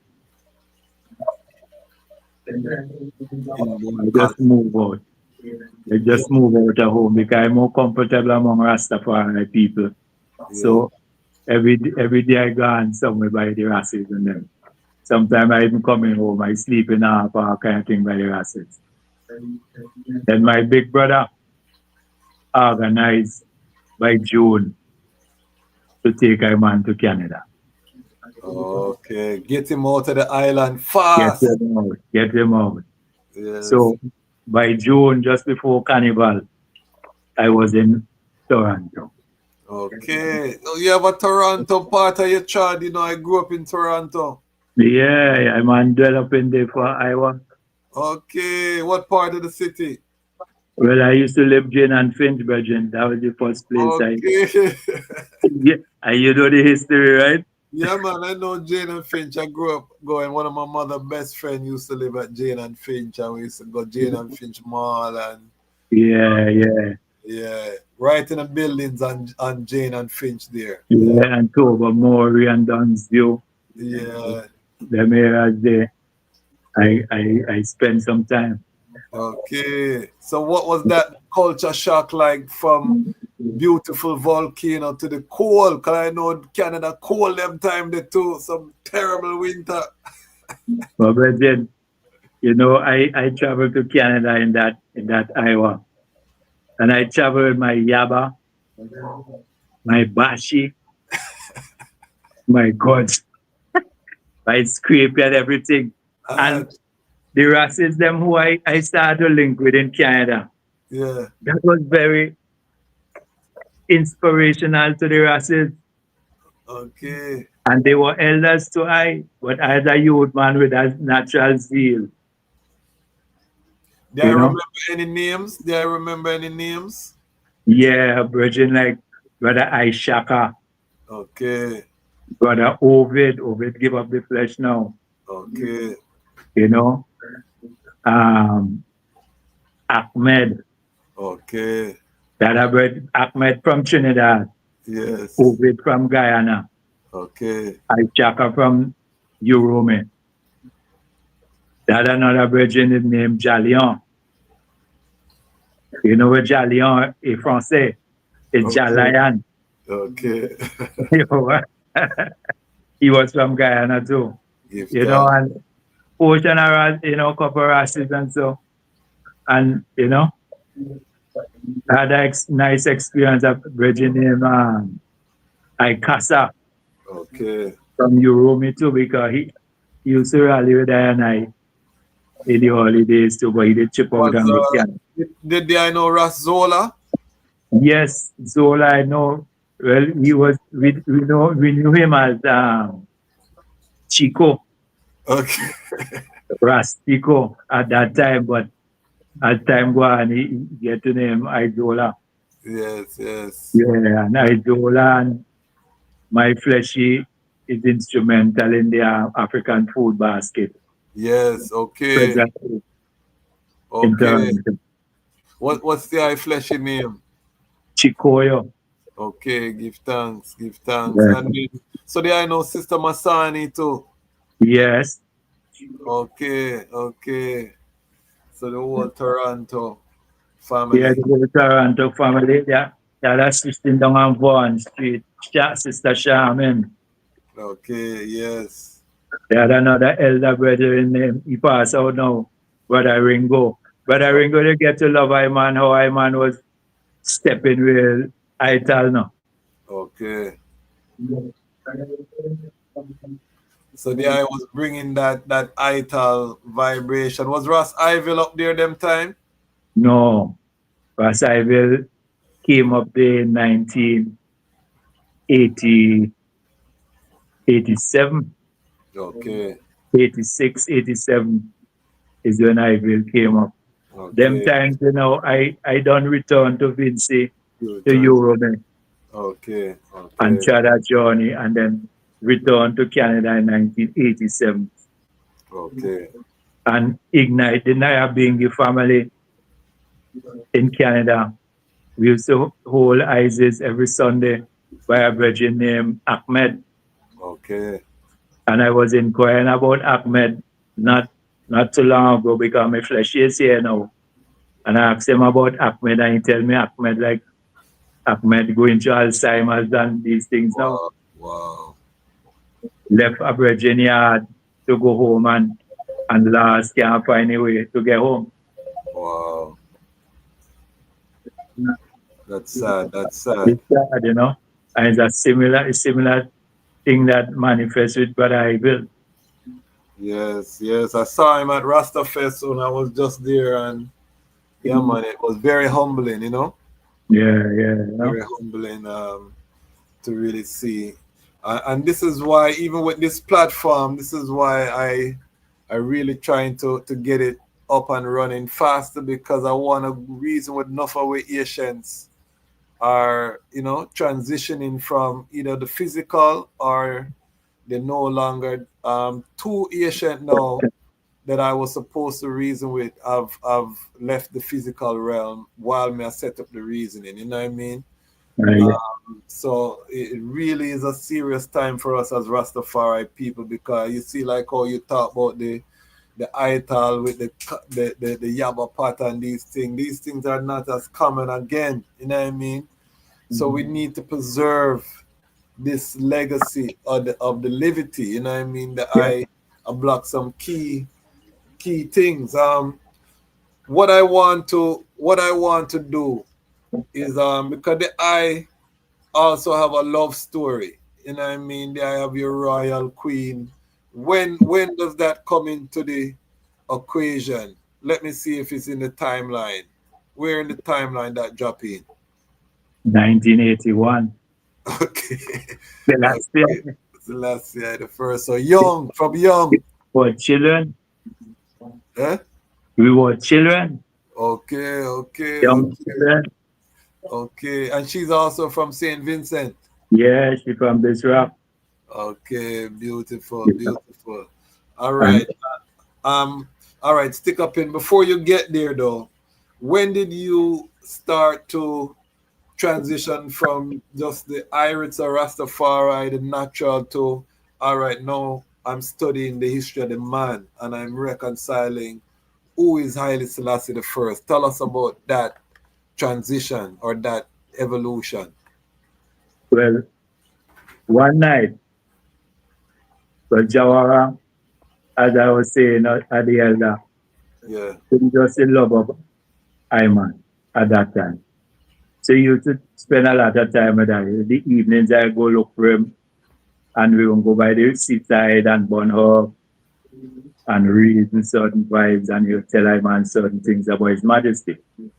But then, for I to get home up at the fort from the town was like about a 2 miles cross tradition every night, right? Yes. So you used to chat with I Man as a elder and seeing I as a youth in them time there. And one night I and him a travel. And you know, at them young days too, we used to love to observe the heavens. Because you know the heavens declare the glory of the Most High. Yes, But then time we're looking for the heavens outside, which we could recognize things in the heavens outside, but the true heavens is the heavens within, right? Yes, yes. Highly. But we're looking at the external because so we were taught about everything to look on the outside. So one night we're traveling, and when I look in the clouds, my brethren, I see His Majesty in the clouds. And the shade I see His Majesty in the clouds is when he's in his military attire with the cap. Yes. I see that in the house and I say, Fireman, what's His Majesty in the clouds? And the brethren see it too. The brethren see it. I say, Selassie, you know, Rastafari. And I just start to dig into His Majesty meditation, you know. And the more I dig in, it's the more information and more heretical vibration that I, you know, start to receive through His Majesty. Okay. You know, not knowing no full set of history in the fullness of the coronation and, you know, certain things is, as I and I going on the journey, you know, and read up things, and so we come to show the balance and get to the certain recognition of certain things pertaining to His Majesty. And I would like to say this to the family. As I man touch His Majesty, there is a piece of scripture that always used to resonate with I man. And it says that I would love to speak of things touching the great King. I know if you ever come across that scripture. Yes, but then when I meditating on His Majesty through scriptural meditation, that was significant to I. So as I touching on the great King, I would love to say, to I, Ras I Man I, the greatest thing that His Majesty, manifold, is the coronation. Explain. I will explain. When we're younger, right, in the Liberty, we used to speak of the coronation and the great things of His Majesty. Yes. We never recognized Mama. Sure. Because why? We were taught to recognize our divinity, or they will say our creator, our God, just as masculine. Yes. So then we would only speak that time. We only spoke about the glory of His Majesty and didn't recognize the great thing that the King do by coronating Empress Menen simultaneously. The feminine principle, the divine feminine principle. And to I, that was key because coming from a lineage or a ancestry that I and I have as melanated people, as African people, our feminine was always highly esteemed. until we were infiltrated by the invaders and they denied our divine mother and just teach us to recognize God or the divinity as just masculine. And His Majesty turned over that even in Ethiopia, because Ethiopia was infiltrated also, in them early times to external religion. And His Majesty now is who bring forward the female energy and power and bring the balance in that realm of the Gamawi, the royalty. And Gamawi Haile Selassie, Royal Majesty, He restored that divinity there. Yes, and there I know that Empress Menen was pregnant at the coronation too. Really, yes. And as I go along, I get to read and understand that the Trinity, the real Trinity manifested at the coronation. Man, woman, and child. Man, woman, and child. Really, Selassie, the first. That's Empress Menen. It's the life equation, Yeah, the fullness. So, because knowing that even before patriarchy penetrated Ethiopia, matriarchy used to be running the thing. Like when Queen Makeda came from that lineage of queens. Haile? Aye. Until that whole thing gets shifted up. And it was just patriarchs and patriarchs. But His Majesty restored the balance. But in the early days, we didn't recognize these things. We didn't know about it. We have a question, Harry. Harry, don't worry yourself, Harry. I'm looking at the comments and I see you have a question. How did the church feel about breaking hundreds of years of tradition? Can I answer that, Elder, in terms of the coronation of Empress Menen? Yes. A lot of the ones in the church took offense at that balance that His Majesty was showing. But they had to. They had to move with the time. It is also similar to the move to take Ethiopia into the League in 1923. It was a lot of battles the king had to fight. Yes. To take these positions because of certain mindset. So the patriarchal, up to today, the patriarchal mindset is still strong in Ethiopia. So you could imagine the kind of battles that the king had to fight. His Majesty established this first school for girls, Empress Menen School for Girls. And then the first co-ed school was established during His Majesty time. Those moves were opposed by the church vehemently. You know what I mean? So the practice of child marriage was outlawed during His Majesty time. Before we go any further, I see Johnny Johnson, our elder, in the comments. Johnny Johnson, I want to hold up this. Johnny Johnson sent Line of Judah jacket. Just so the item know, Johnny Johnson is our elder. If you know this channel, you know Johnny Johnson from the comments.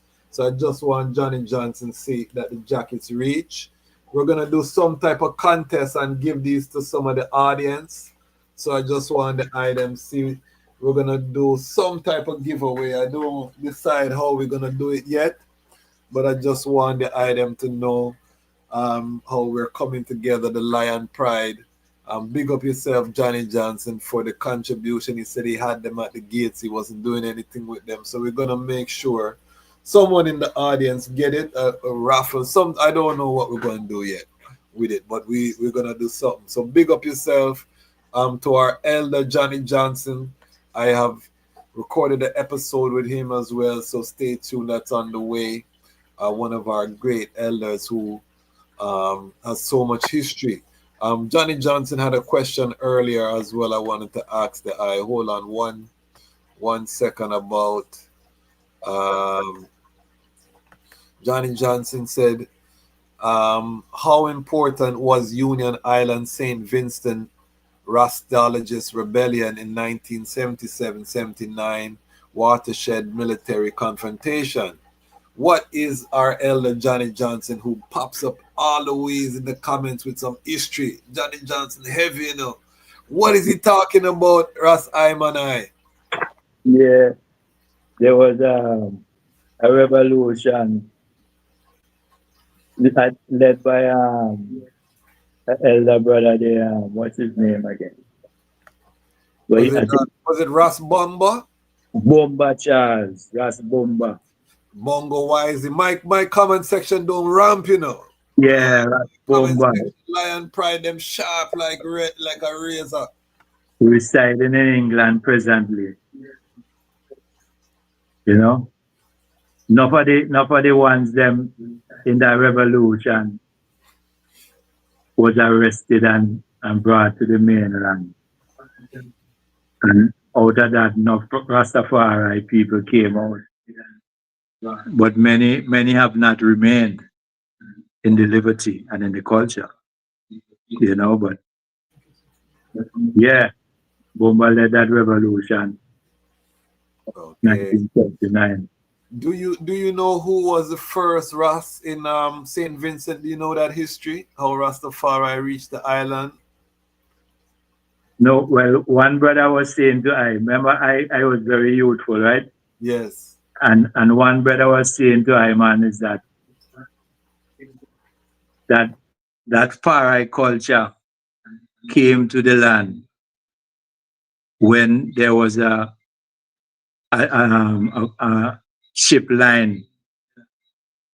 Think it was Federal Maple and Federal Palm was the name of ship.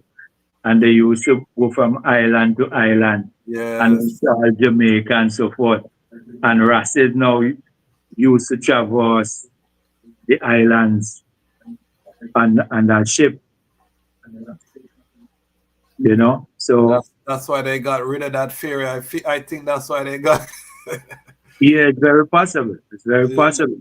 Yeah, because I first heard about that from Ras Sekou and from some other elders, you know, that there used to be a ferry that used to go between the islands, and you know, so that was the ferry that brought the Rasses there. Culture, because remember, you know, Jamaica is so magnified.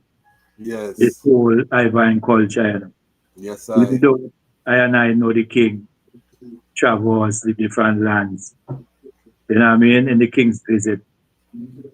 Even the whole meditation and king's visit. I only knew of the Jamaica visit until as we dig. The more you dig deeper, as the higher it does get. As we dig deeper now, we come to realize now that is actually, it was a Caribbean visit. Yes. It wasn't just a Jamaica visit. Yes.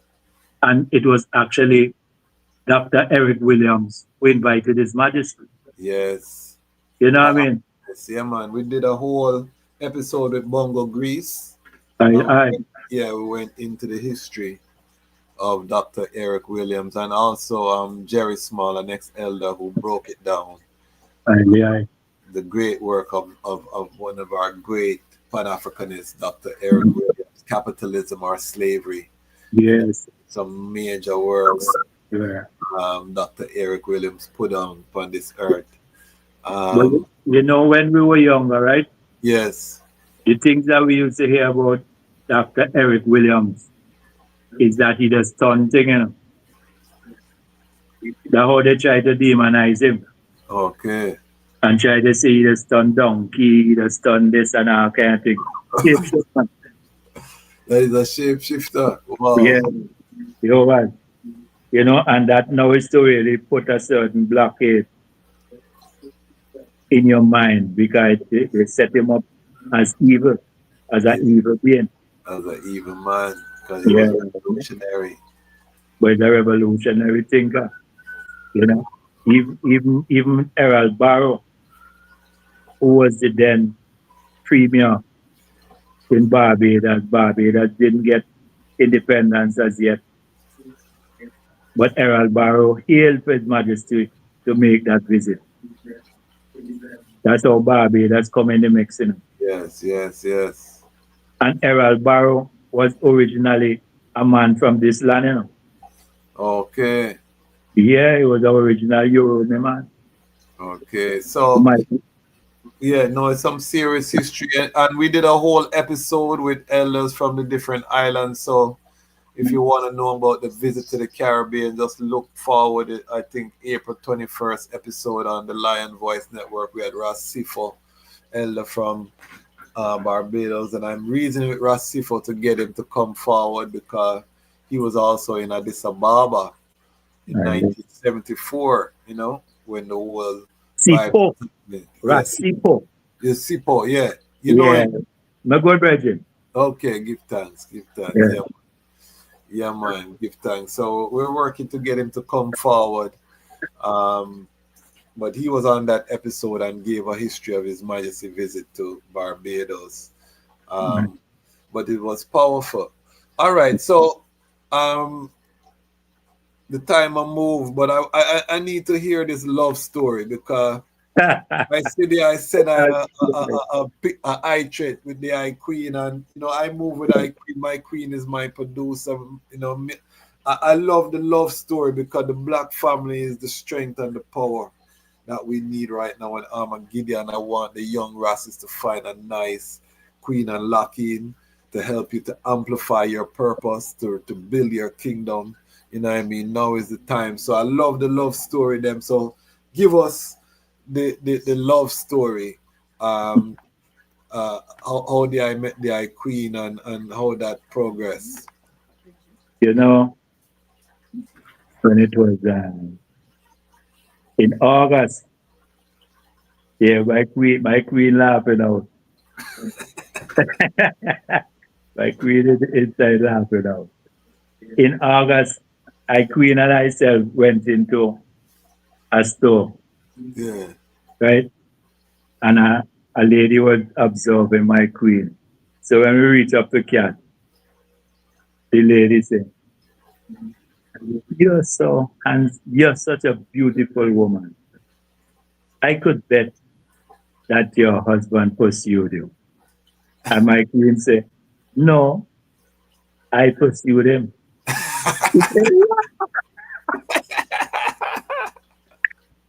Yes. Yeah. So that is how we go in 1980, 81 when I returned from Canada. I was on a journey and the Queen sight I man and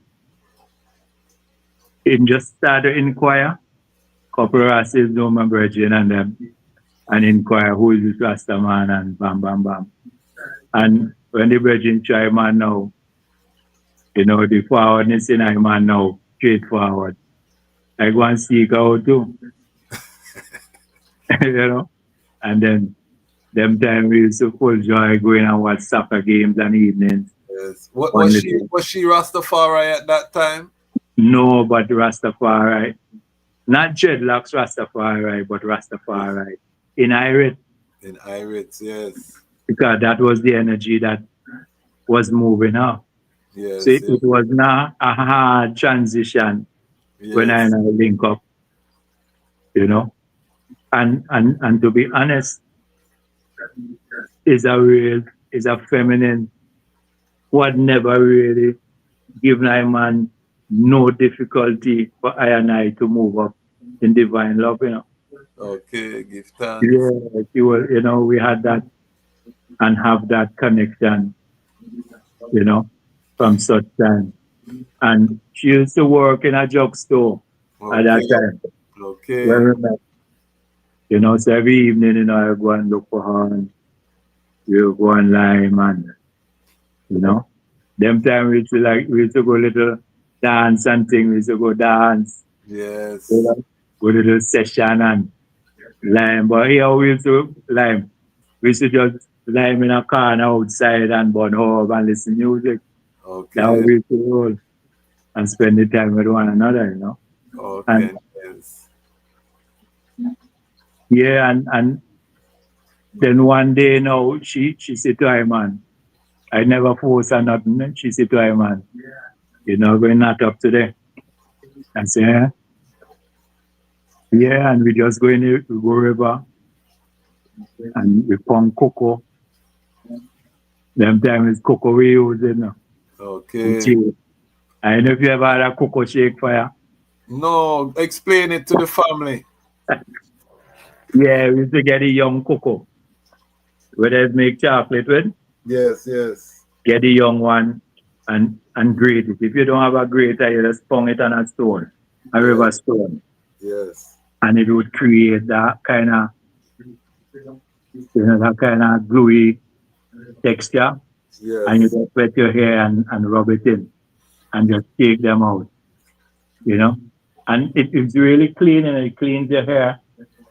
It's a very good shampoo Okay. along with okra.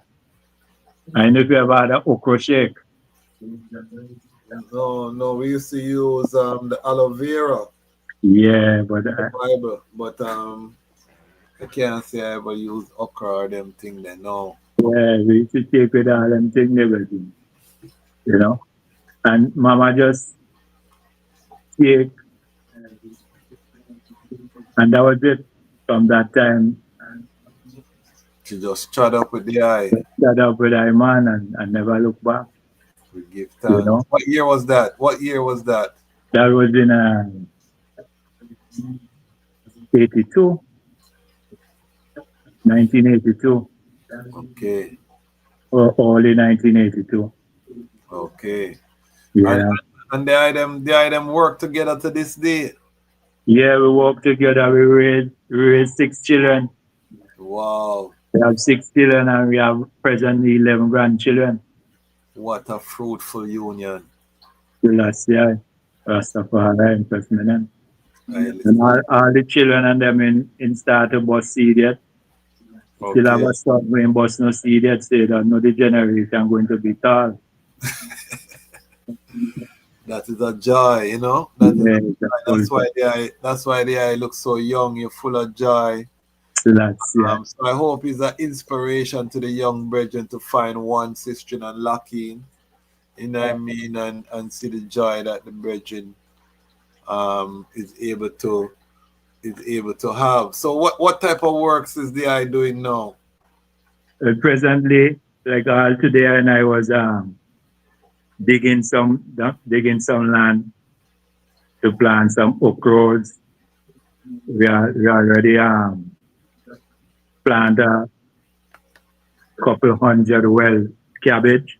Okay. So we were cleaning them, you know, weeding them out and digging some land to plant okras.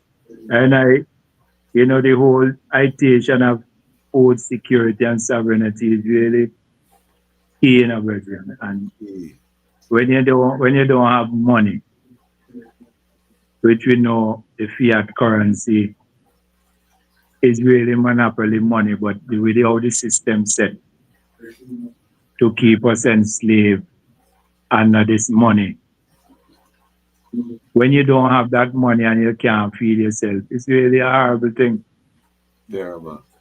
So if you don't have food in the ground and you don't have money, I could imagine, right, being in North America, and we know the life out there. House rent gone so far. You know what I mean? Sometimes impossible for people to reach the highness of the house rent. Yes. And then you ain't have a place to plant nothing, and you ain't really thrifty enough to have a economic flow. It just that you can, like today, I eat breadfruit today. Where you plant? Yeah, and I plant breadfruit. I eat plantain. You understand? Within the aeration. I never spend $1. No. I go whole day and just where mama produce, where mother or provide. Until I come a yard now, I come a yard, I impress nuts up. And that's why and I sip some food out of pot. But for the whole day, just mama feed I and I. Yes, sir. And that kind of liberty is really key in this transition. Because right now, the earth going through a serious transition. Yeah, man. As much as we see all this evil taking place on the earth, that's just one side. Yes, sir. When we look on the other side, it's blissfulness in our brethren. So it's where you're there. It's where you choose. 2 roads. It's 2 roads before you make your choice. You check? And the questions that I ask about I and I is going to do it, It's not no if or no but we are going to get this right, I'm gonna ask there some hard questions now because now we get into the nitty-gritty. Is the community in St. Vincent ready for an emergency situation? Could the Rastafari community feed itself for a month if no more ships come in to St. Vincent? How ready is the Rastafari community in St. Vincent? Not ready. Not ready. Okay, you see. And I would tell the IY too. Okay, tell IY. We spend a lot of our time trying to bring down and pull down each other. Hard. This is where we get. Hard. So we end up missing the keys, the important things. But it's not that we're not going to get it right. We are going to get it right because the like minds is going to activate and knit together. Yes. And do this thing. Because I say, if 1 and 2 and 3 getting it done, it is done, Yes, sir. Yeah, so it could spread. We never chanted the chosen many. I keep saying that it's always the chosen few. You know what I mean? That's how the chant go.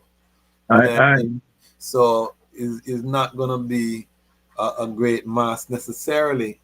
But the key, and this is where I want the lion pride come in. The key is that the chosen few in all of the different regions have to come together. That is where we get the numbers, you know what I mean, to trample the beast. Is that we have 20 in St. Vincent, we have 50 at Jamaica, we have 1,000 on the continent, you know what I mean? We have 15 over there, so, and next thing you know is tens of thousands, even 10,000s of fire angels, you know what I mean? So it's not about any one area, it's about finding the like minds, and then we knit together, we network, we build a network, you know what I mean? This is how we get to the 50,000 people giving $10. You know what I mean? You don't have to be rich to find $10. But if 50,000 people do that, we are creating wealth every time we slap a $10 upon something. You know what I mean?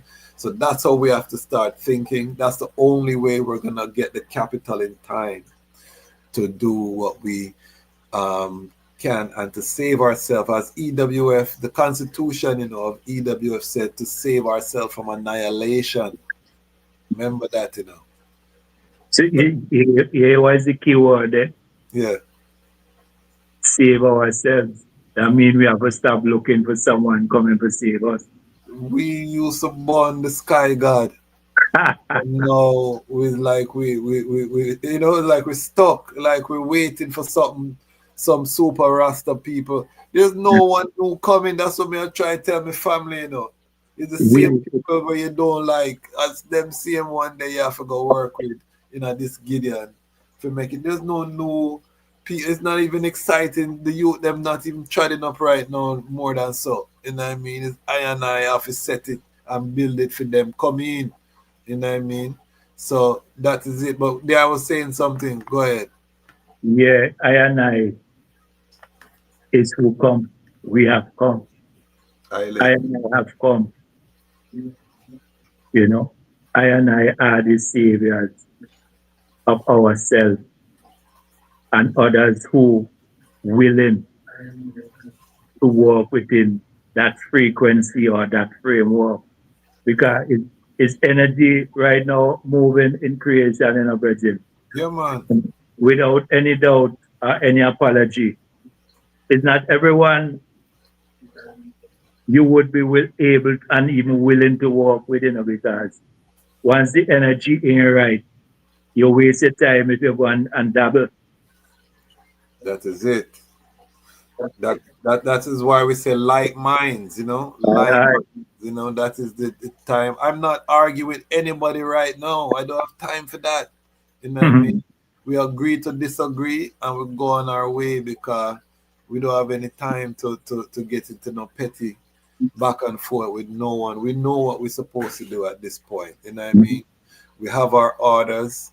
To say that though, what is the vibe like in terms of repatriation in St. Vincent? Is there a drive in the community repatriation, or what's the iris right now? Yeah, well, I would say that conversation really has lessened. Yes. But it's still a conversation because even all today, I and I being holding these conversations and observing what actually taking place on the continent. Yes. And you know what I mean? That kind of motive towards positioning ourselves, because in order for that to become a reality, we have to position ourselves properly so that we can make that transit. You know what I mean? I as an individual being, sentient being, it's a big family I have. I just have to be thinking family.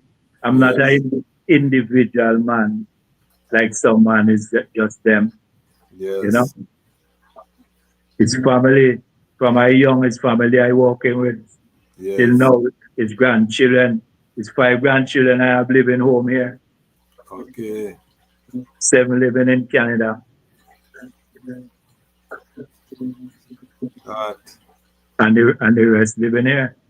You understand? So it's that is my circle and my life every day. It's family. You know? So I had to be thinking on a certain level when it comes to even picking up and go to the continent.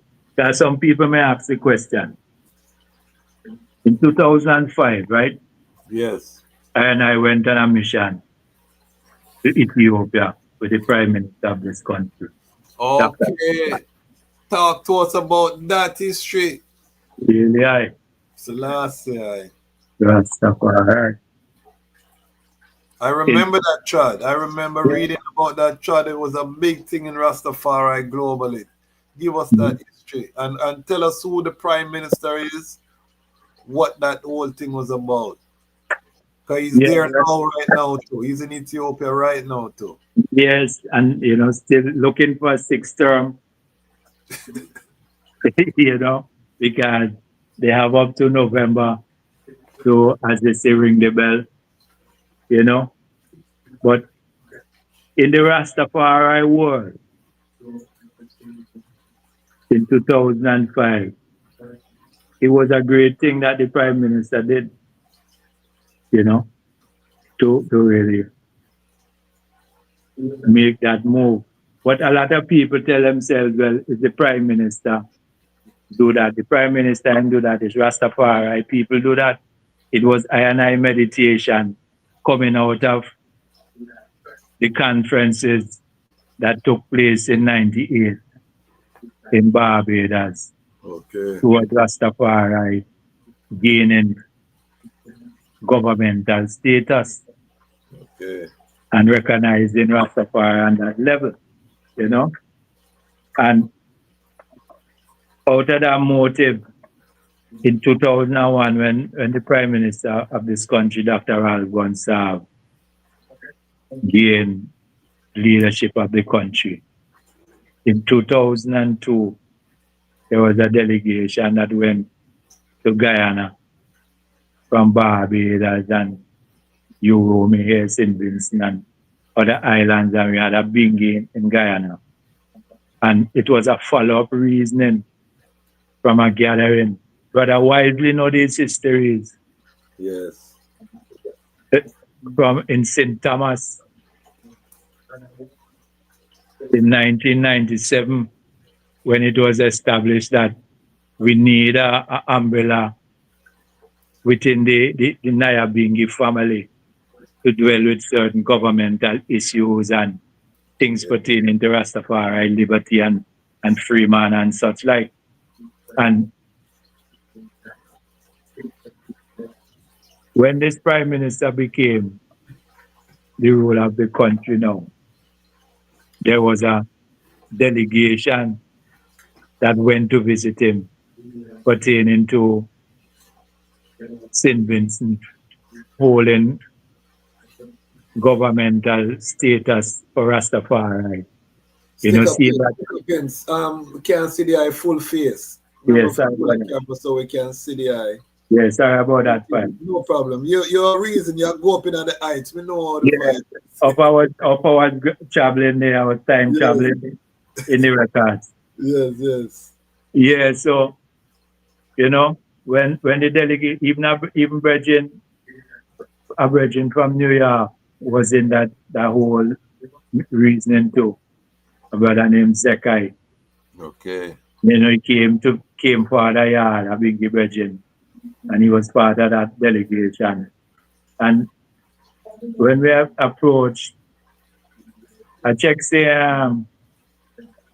Brother Bongo Spare had written a letter for one to take to the Prime Minister, you know, to request that he being so friendly to Rastafari, if the country can be used as a land base, because I get to know, say, so-called Israel became 1947-48, became recognized and granted the status as a government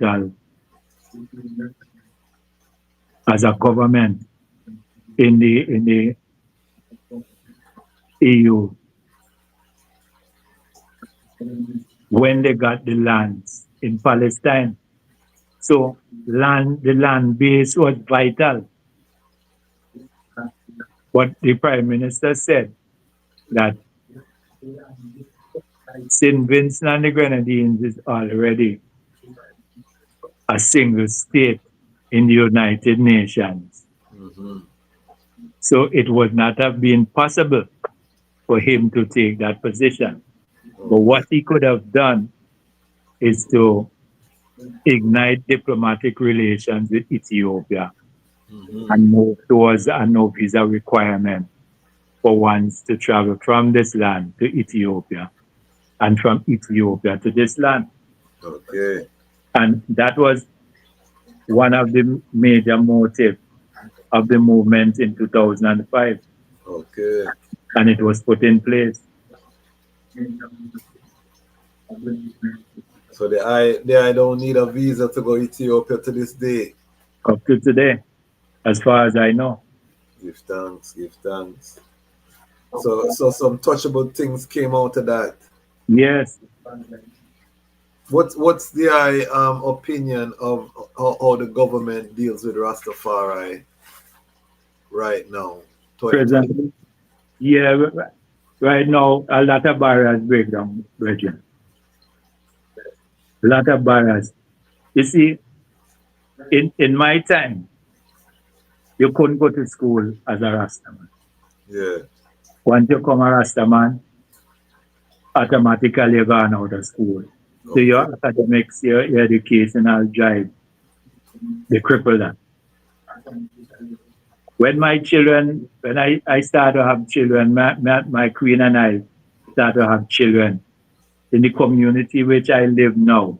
Yes. My children is the first Rasta children that went to that school. Okay. Because they used to turn away all the Rastas, but we put up a battle, put up a fight, go to the Ministry of Education and, do certain works. And the Ministry of Education had to write letters to the school. Okay. And, we break down them barriers. It's so in my community that I live. So Rasta children were able to go to school. If thanks, pioneering work. Haile. And other ones now in various communities take up the same challenge. And, it's so Rastafari children now, right across the board, can go to school. There are individual teachers who may have their own mindset and their biases and all these things. But anytime we discover that, we step in on it.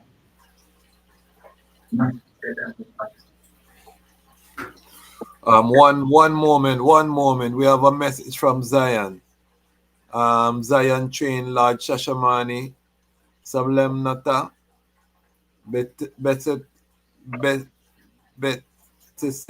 I don't know how to pronounce that there. My queen looked at me. Happy Ethiopian New Year from Shashamani, Malcolm Adisamet. Yes, I. Aye. Rastafari. So the item knows that this is a global platform. One's checking in from Ethiopia, way up in the early hours right now. So, and I give thanks for the eye coming in Zion Train Lodge. Rastafari lives. So in terms of the future now, how do I see St. Vincent? What role does the St. Vincent Rastafari community have in this Armageddon? Do I see the West is crumbling, chaos globally, Africa rising, but we see some little sabotage or try creeping, the Caribbean and Africa coming together. Currently, as a reality, I showed the video earlier in the broadcast. What role do you see St. Vincent Rastafari playing in this whole Armageddon unfolding? Well, before I man go there, I don't know if the eyes are aware of the U.S. lineup outside Venezuela with warships and all them kind of things. Yes. I didn't even touch that on the geopolitical chessboard, and they're saying they're preparing for a decapitation strike with things. So they're probably going to start bombing Caracas, you know what I mean? So war in the Caribbean, they just blew up a speedboat, no trial, no question, 11 people in a speedboat, wipe off the face of the earth. Serious times we're living in. Because America, and I told people World War III, on this channel long time, and some people said, boy, Ras, you're extreme, this, that. But we were watching this chessboard, and America now is saying they're going to lock this hemisphere. So any resistance in this hemisphere, it's going to be a rocky road. But block your sound, Asian. So you see, the key is food and health sovereignty. Because it's food for the stomach and food for the head, And these are the things now that I have to lock among our community and again be willing to work together. The working together is a very hard thing these days among the family, Yes. And years ago, I used to remember scriptures. We used to say how man go come lovers of themselves and hide minds, choose breakers, and lovers of pleasure more than lovers of the Almighty, and all these things. And I see all these things creeping up. You know, it's a energy, it's a force. Yeah, You man. know, but Dreadful. the greatest king say that our greatest weapon is our unity, and it's only that we could really be willing to apply right now. And as I man said before, you know, wherever little piece of land that we have, we all try to put things in it that we could, down the road, we could get things to feed ourselves.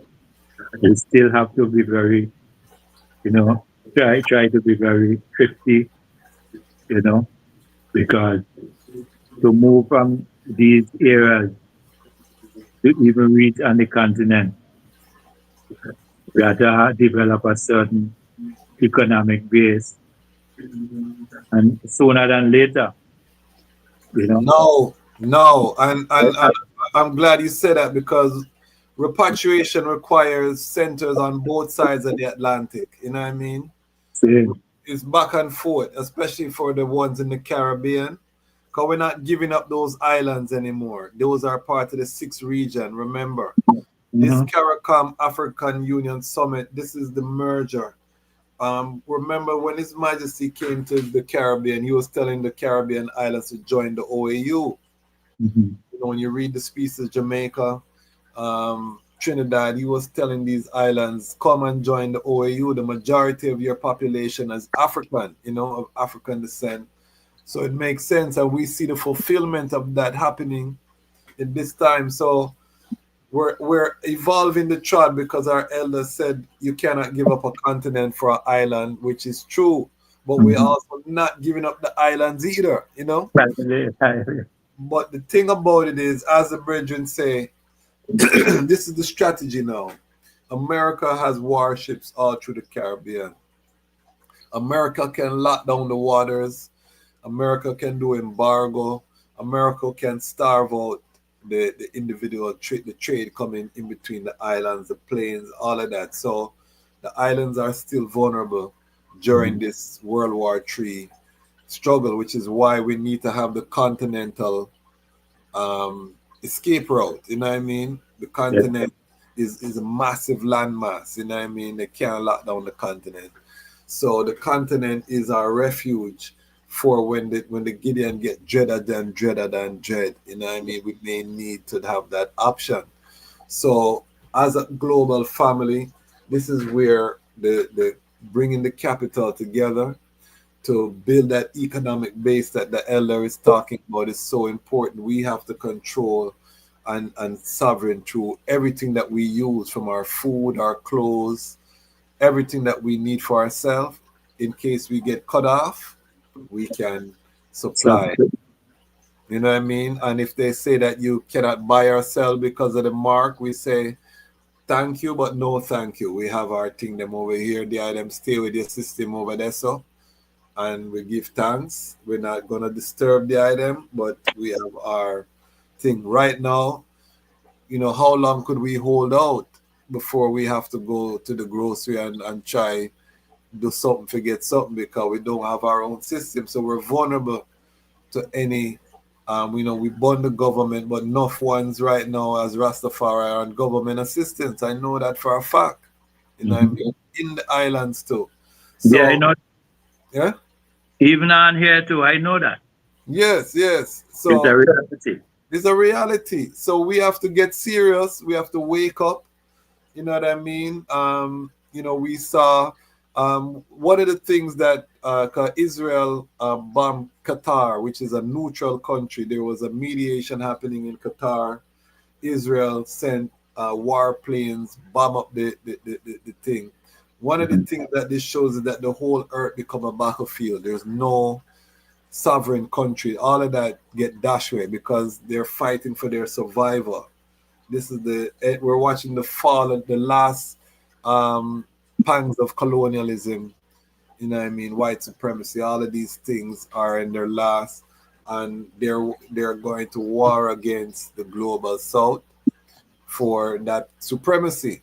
And one of the things that I said, you know, I did an episode about the New World Order, and we talk about the big Shanghai Cooperation Organization event that took place in Shanghai, in Tianjin, sorry, in China. And you had India, China, Russia, you know, big friendship. And I was saying to myself, there's no black face, you know, they're saying New World Order. And then I look on the other side, the G7, I don't see no black face. You know what I mean? So all of these ones are get ready for war them each other. But the black man is not at the table in a meaningful way. Yes, South Africa is part of BRICS, but that way down at the bottom, that's all. You don't see South Africa president at the big meeting then, you know what I mean?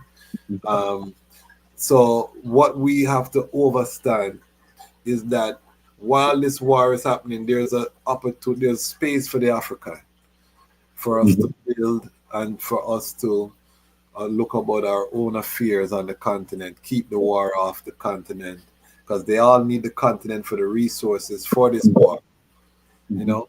So we can set up in a way where even if they're buying the thing, we use that money to build up our continent, because the prophecy said what? The evil shall slay the wicked. The rebellious shall dwell within a dry land. So we can't get involved in their conflict, and we can't stop it either, you know? As it's written, this is a fulfillment that we are witnessing, you know. It's going to be a terrible war. Nobody feel like it's not going to be a terrible war and global shipping are going to shut down. You're going to go to the store and have to pay $400 for a piece of bread. All them things that is coming if we're not prepared. You know what I mean? So we have to prepare. But how do I say what time we are in the prophecy? Am I going too far or No. you see? You see, where I see I and I at is, I remember the page that they say we are at the brink of the fallout. They are right. And he used the term, he said Jacob trouble. But I see now I and I at the point in which the whole earth is going to go through, Mama Earth is going to go through her change. Yes.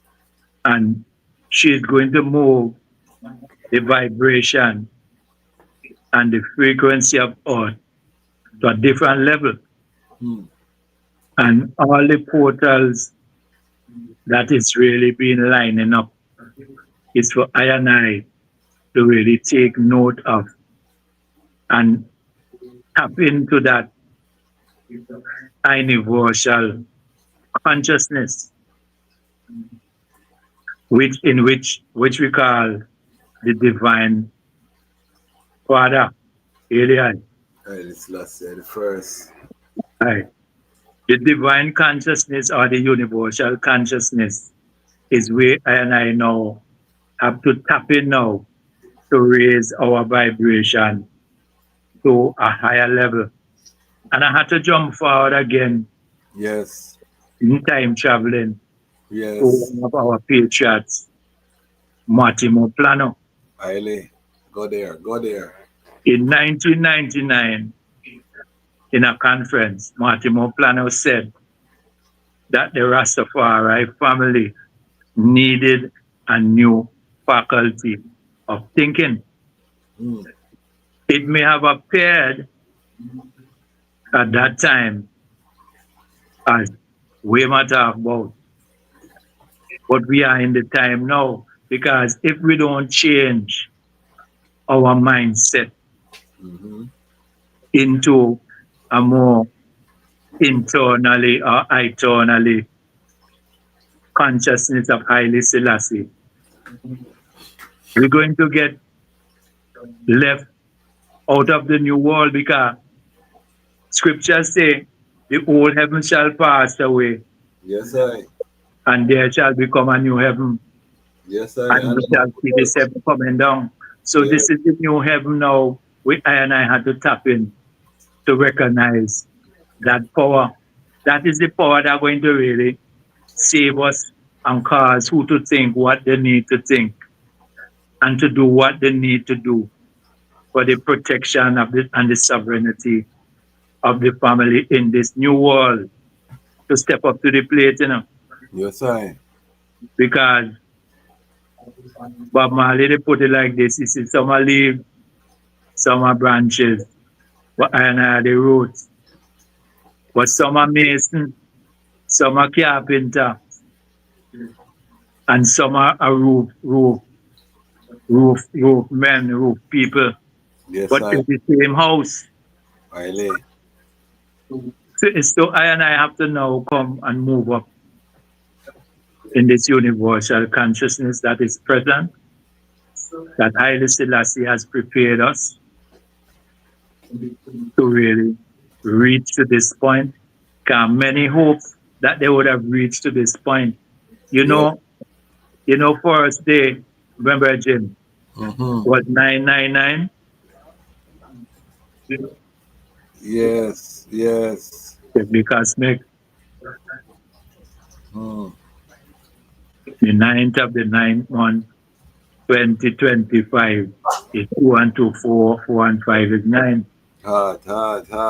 So it's 999. So it's another transit point, another transition that the whole cosmic is really moving into. Serious. You see, like how they is inspired to do certain things in interest of the collective. Yes, I. It's so the divine consciousness is going to inspire who is I tell necessary. people I was called to this work. You know what I mean? I was called to this work, and I just obedient to the call because mine says show I that I'm the only one who can do this the way I'm doing it. You know what I mean? Because I'm waiting to see it, and Majesty said no, it's the I. I have to deal with it. You know what I mean? So me just deal with it. But Bongo Wisely have a question. Who are the two brethren in Ethiopia with Ralph Gonzalez? Who selected them, Ralph or the Rastafari community? Brother Ralph Gonzalez selected them. Okay. I know the two brothers. Okay. One of the brethren is a brother I that's called Ajit. Yeah. He's from the Greg's community. Okay. And the other brother is from Rosal. That's the community of my relatives from my mother's side. Okay. You know? Are they community brethren or political brethren? Both. Because the brethren from the Rosal community he has a drumming group. Yes. And they just do community works. Okay. And brother Ajit from the Greg's community, they had that community-based organization, kind of shaky, but they had an organization the name Ras Farco. Okay. You know what I mean? But these brothers are very close to the political party. You know? So there was no reasoning in the community about sending a representative to this? No, I never got. I didn't even know of the selection until the selection. They want them, they don't job. Okay. Give thanks for that question, Bongo Wisely. That's why Lion Talk Live is such a serious program, because we have our global family tune in. This is cutting edge Rastafari reasoning, you know, with the global family, and timely. We're over time now. This is gonna be part 1. This was an epic episode, man. Tell the eye. But there's just a couple more things I have to get from the eye, because the eye is a chef, not just a farmer, but a chef. Talk to us about the eye chef works. Yeah, well, on the move I started out with baskets hustling peace pies. Yes. You know, at that time my queen was at home tending the children, and And I utilize that avenue as to make papers to run the home and so forth, and to increase, to step up into having I bought a structure and we set it up in an area and we start doing food. And my queen is a mistress chef, not a master chef. She's a mistress chef, and I say to her all the time, she is the best chef in the world. What? I give her that rating. Is she close by? Can she make a celebrity appearance, or is she Queen? But when you give her that title there, we have to see who you're Queen Mother. When you give her that title there, we want to see her now. When my mama go on the stove, yeah, hurt your fingers, my brethren, and strictly natural. She's a naturalist. She's a naturalist just like I, man. She's natural, Okay, so we must reach a St. Vincent. I and the Queen must reach a St. Vincent to test out that at some point, So it's a big talk, that, Queen Mother. One moment, fire. Yes.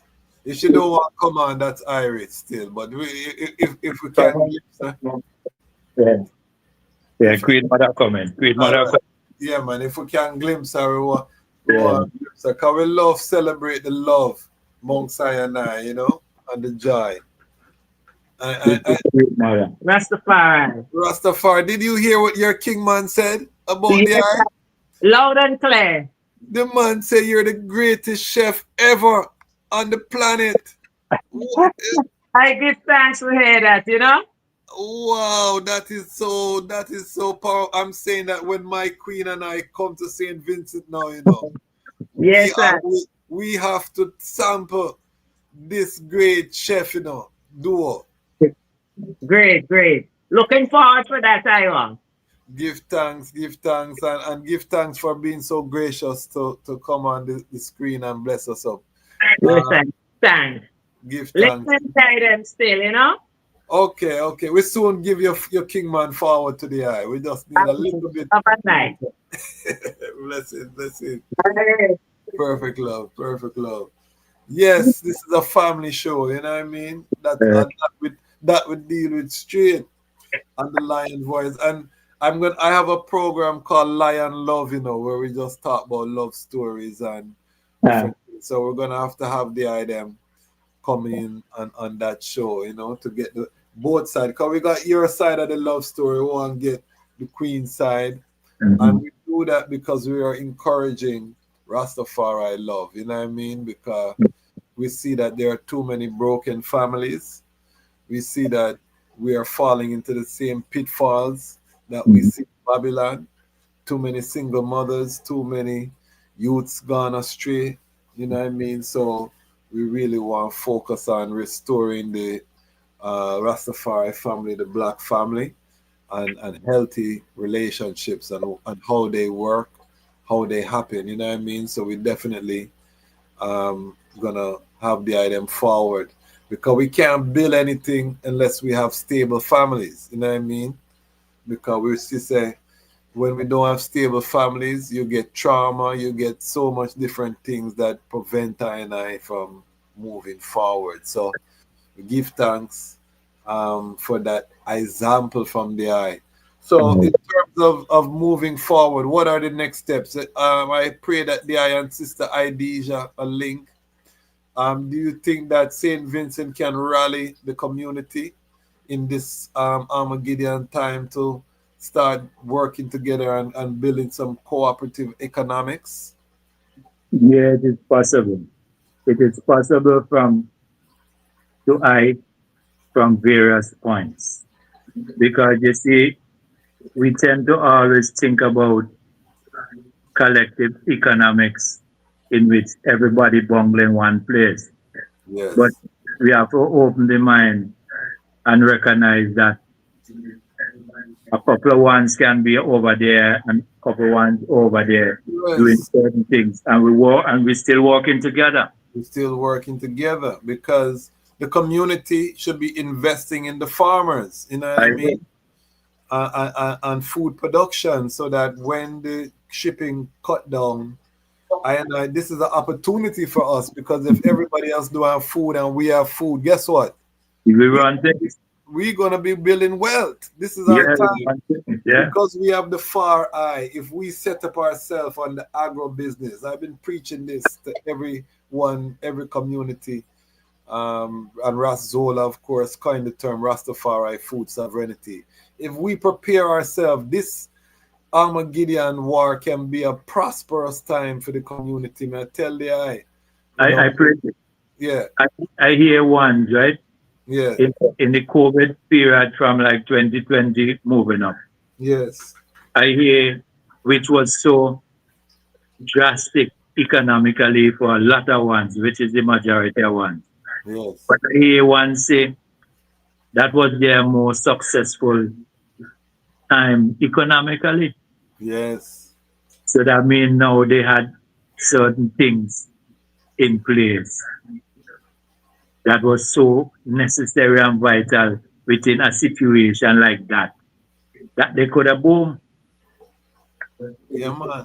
Every man will sell mask. If you did have mask in your store, toilet paper, and these are things as a community, this is something that we're talking about in Washington, D.C., just buying toilet paper, some pallets of toilet paper, different thing, being prepared, as a community, and then we buy these things from ourselves instead of we going to the store.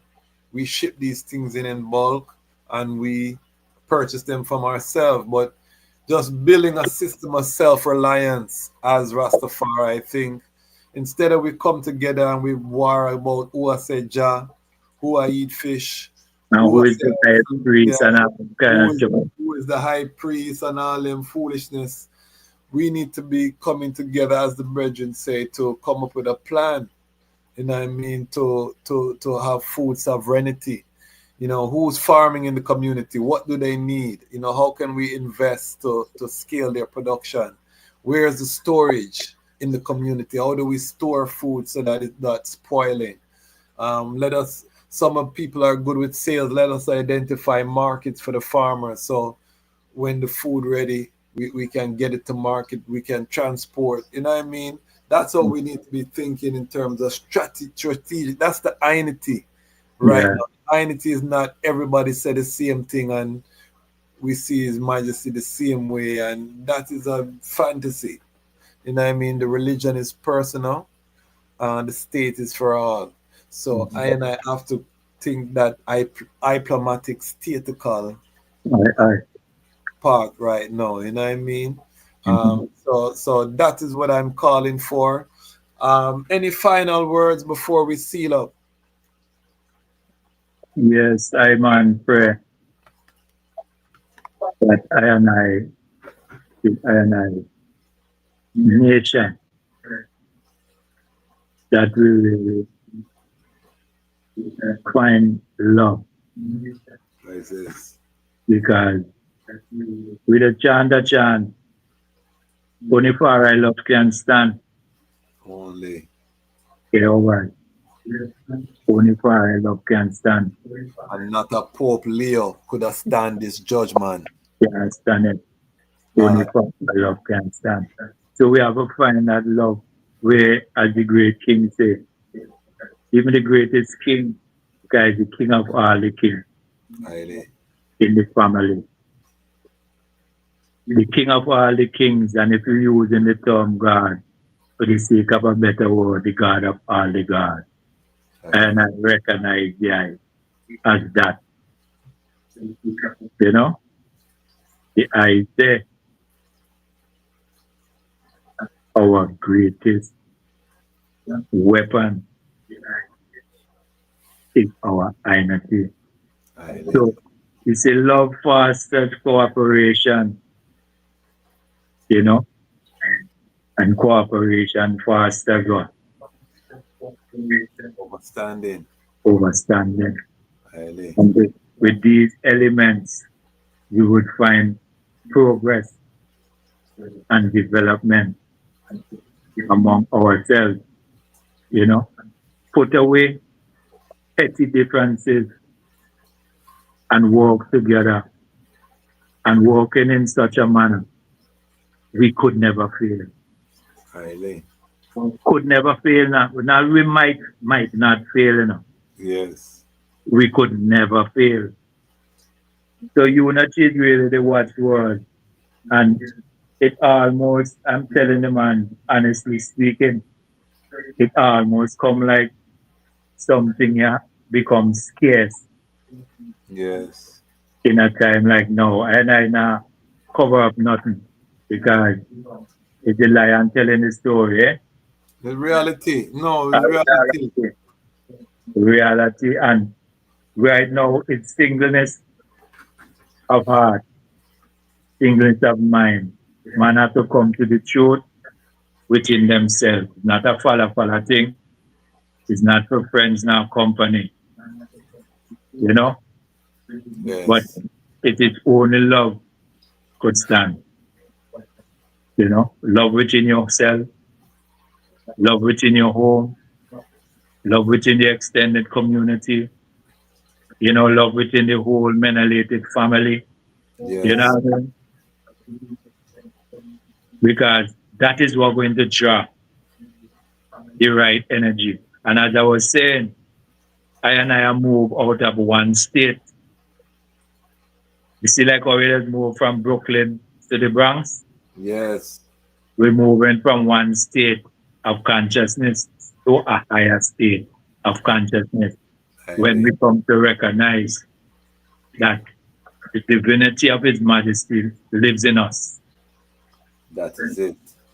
So we and the Father, we and our Divine Mother are in unity, so we become one. We are the extension of the throne of David. That is what the throne of David now dwell within the hearts. That's why His Majesty take away himself, because he don't want the people always looking to the physical for the answers when the answers are within. We Looking at become Rastafari. That's why we took on his name, because we become the man. I yeah. and I. You know what I mean? But I was reasoning with an Ethiopian elder the other day, just quickly, and I said, "Can you imagine how the Ethiopians who fought His Majesty feel when they see all of these people from around the world knot up them head, put on their beard, and calling themselves by the name of the man that they tried to extinguish his legacy? It was illegal to even have a picture of His Majesty in Ethiopia one time, you know. It was illegal to have the flag, and the thing still spread to the four corners of the earth. Think about the powers of a man. What manner of man is this that you try to push him under the earth and him rise up? Every continent right now on the planet have line of Judah flag flying, you know. you know who he is? Who is he? He is the Sanandra King. Haile, explain. Yes, the Sanandra King is the member of the immortal family. Haile. The beings who from time immemorial was steering humanity forward to its memory and its right course. Haile. His Majesty, our Divine King, is the one in this dispensation who step up the notch, because over the time they had other beings who had come to help humanity to move in the direction of restoration of who we really are as the beings of the planet. Haile. But His Majesty now is the one now who come and seal up the judgment, because the age had reached to this point in which the gods of the planet is going to rise, and He came now as the God King. Haile. Haile. Selassie the first. and is a tradition in the family from Imes upon Imes. Melchizedek order. Really, when the one, you hear me I say, when the one arrive, it's certain things that take place on creation, and humanity does develop a certain flavor. Because there was a time in humanity when we actually needed an external recognition as an identification of the divine one. Yes, remember Israel all for your king. Yeah, but we have gone past that. Yes, yes. Dwell within the heart. Yes, we have grown to the point in the connection in the divine universal consciousness that we recognize the Almighty in us. Do good and live. Do good and live. You see how the simple order of the Naya Bingi does really lead you. And I was telling some brothers the other day, the Naya Bingi order is a ritual, but people get a kind of way when they hear ritual. Yes. But ritual is nothing bad. No, structure. I did. You need structure for anything to sustain. So when the gathering gather up and certain things is put in place, and I chant up certain irids and move up in a power, it's a bubble we create Haile. to the ritual. And we could travel in dimensions upon dimensions. You hear how much ether I or how much strands of DNA I have? Yeah, how many? It's 12 in a virgin. Remember at the coronation, the 49 priests for 7 days and 7 nights chanting Psalms of David. In his ritual, because they're changing the frequency of the atmosphere to prepare for the crowning. You know what I mean? The chanting and the same, and remember they're using the big drum, the thing, and they're chanting and they're doing their solemn chants. So ritual is very important. Very important. You know what I mean? In terms of structure, and this is why discipline. Rituals require discipline. You know what I mean? That's why enough people like fight them, because they want to just do what them feel like. Because we have Bingy man, we burn out the Psalms and the fire key and them thing there, but I always say to them, when you get rid of that now, what do you leave in place? You know what I mean? Because if a man does a block from him irids, over time that can just go off track completely. You know what I mean? Because man does a block. But when you have the fire key, you're doing Psalms of David, now you're tying it back to the throne of David, you're tying it forward to, it's the certain Psalms where His Majesty chant, you know what I mean, and certain things. So we have to have the structure, you know what I mean, or the thing is not going to sustain, or it's going to be susceptible to the times, flow like the wind. So it's very important.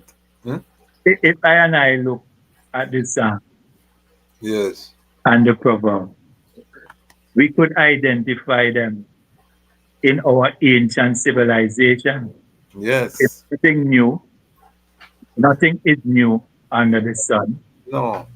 It's just that the people who seek to colonize our minds use a certain of our instruments to help to try to keep us enslaved in the mind. But because our minds are being reopened, we could identify, even in the Bible, the things that is pertaining to us. And that is what the patriots did over the years, reading scriptures and taking it up to our African self. And His Majesty never limit us just to the Bible. He always must read everything, We are not Bible bomb. I'm not a Bible bomb Rasta. No. I tell the man them straight. Yes, I. Likewise. I am the reading Ras. You know what I Yeah. mean? Yeah. We love it. So yeah, let the people know how they can support the I works. You know what they can do. Family, we're asking. You know what I mean? Some kind of way make we spend some money with the Ras. Please tell us how can the global family support the I works or reach the I. Yeah, well, what must I say? Once can just touch base with I man through I number, Mhm. you know, through I number. Link up WhatsApp, you know, who is with Just what I would say, Elder, is let them link the Lion Voice and we can forward if you want to link. Don't say your number on the internet so that we avoid people just calling you with foolishness. I pretty love. You know what I mean? But what's the name of the restaurant? Kings and Queens Delight. Queens and where in St. Vincent is it so that when ones visit they can come and spend money there? Right in the heart of town, opposite the police station. Okay, okay. And what kind of food? What is the menu? Give us a typical menu. Yeah, we do soups, sap, you know, ital sap, various peas, we do pumpkin sap, you know, we do various menus along with the rice, we do rotis, burgers, pizzas, we do eggless cakes and such like strictly natural, strictly vital. And you heard the brethren say his queen is the best chef in the entire world, you know, that gone beyond 5 star, 7 star minimum. Yeah, we do quinoa, we do couscous, you know, callaloo soups, all, you know what I mean, ilalo. We do it, you know, and our son and our grandson now is part of the chefers now. Okay, family And business. yeah, and they're climbing up, We love that. We love they're that. climbing up.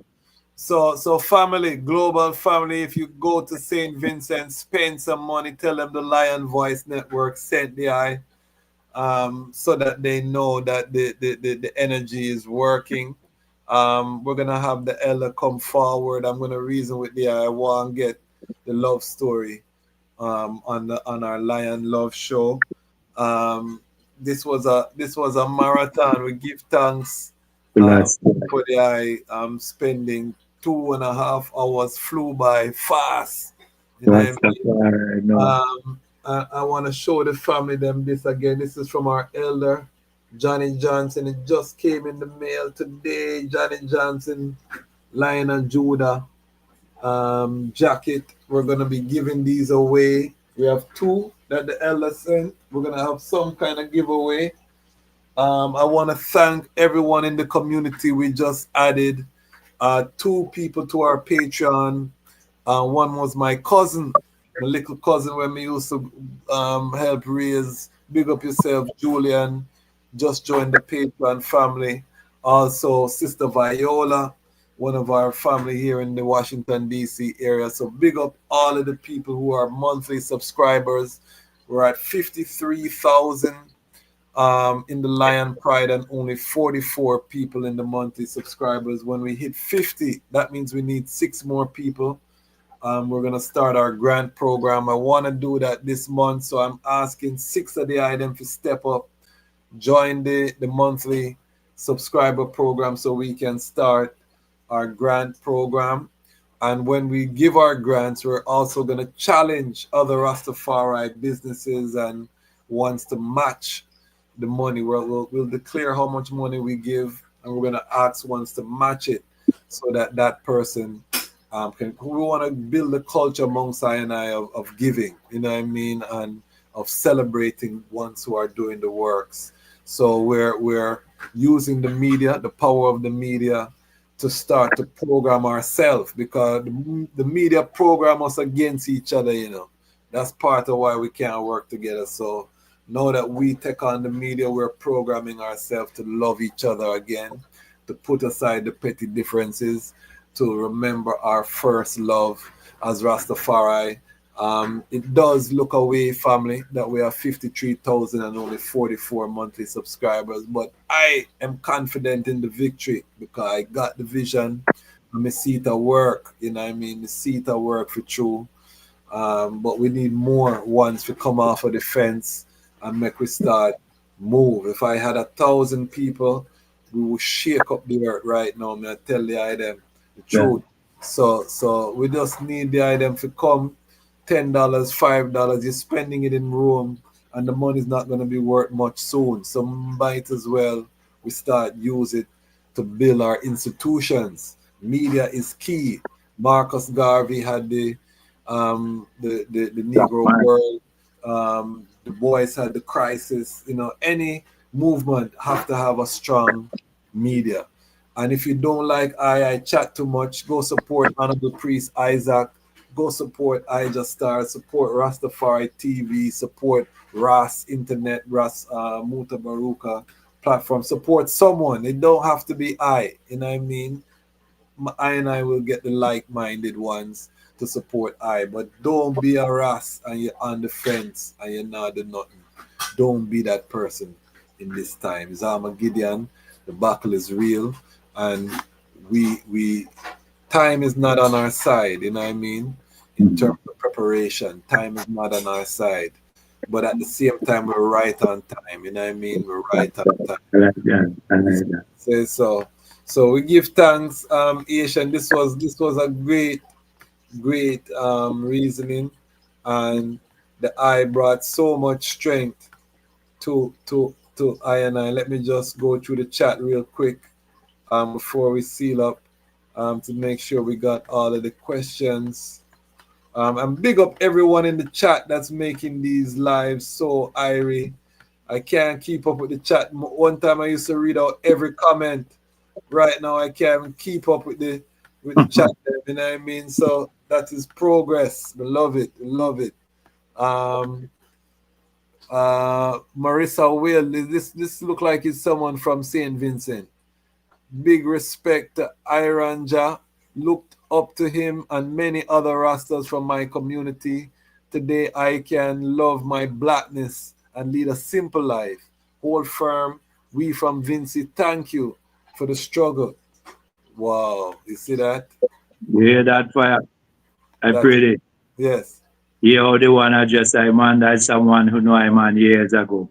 Because at one time my name was Iranja. Okay. But I shipped from Iranja to I Man I. I Man I. Okay. Yeah. You see that? You see that? So that show you. Ibed Migos, big up yourself, St. Lucia, checking in. This is a global platform. Everyone from St. Lucia. Freeway Dread, big up yourself. Lion Pride on Patreon, checking in. One thing I love about Iman community, them not leave me out, you know. Sister Mabel from out of Grenada, checking in. Royal Rastafari, greetings Lion and Lioness. Lion voice looking and listening with perfect love, health, strength, unity and blessings. So this is where the like minds are gathering. We give thanks. I was looking for a comment from one of my St. Vincent brethren from Patreon. Where was this comment? A good brethren. Van Rick, where's your comment, man? Look for it. And I want to big up Ras Roots Life for their strength. You know, the super chats, they really do help the channel. Devon Gonzalez, respect and perfect love to the King Man and his queen. The love he showed to I and his support for the ITAL festival over the last 2 years. So, you know, I want to hail the I. Aye. You know what I mean? Yeah, brother D. Mm-hmm.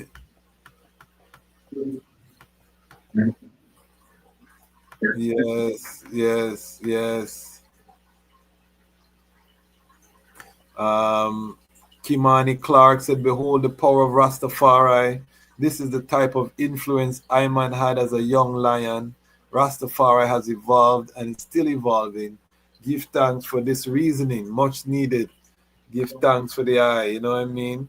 Without the audience, and I can't sustain. Van Rick, see they big up me yard man. Happy Earth Strong. Van Rick is a Vincent man. Thank you, brother. One of my monthly subscribers is a Vincent man, so I know him glad bag boss, you know. Yes, give thanks. You know what I mean? All of the ones them. Ras I, Florida. Do I know a header by the name of Iman Black or Don D? I don't know that one, but we can look out, you know what I mean?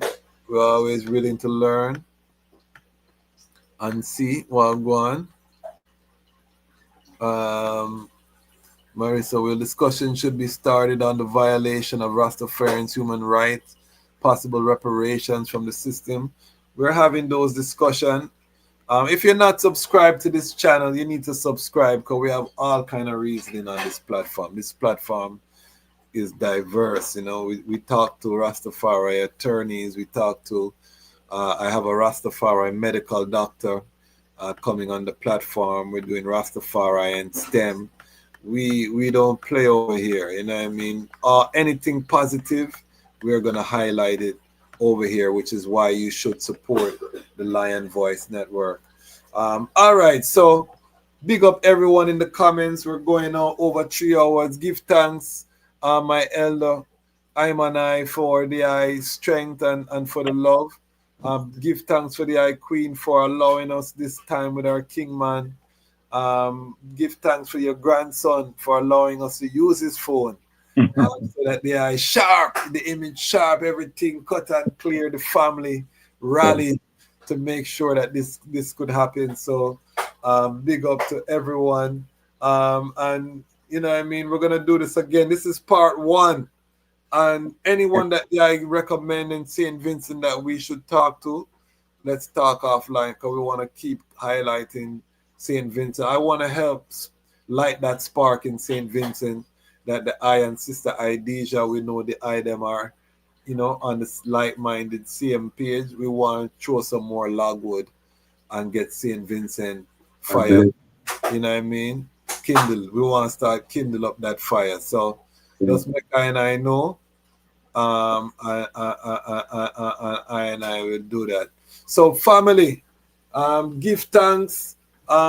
Friday we probably be going live again. I'll let the item know what's happening. Saturday, we're going live again.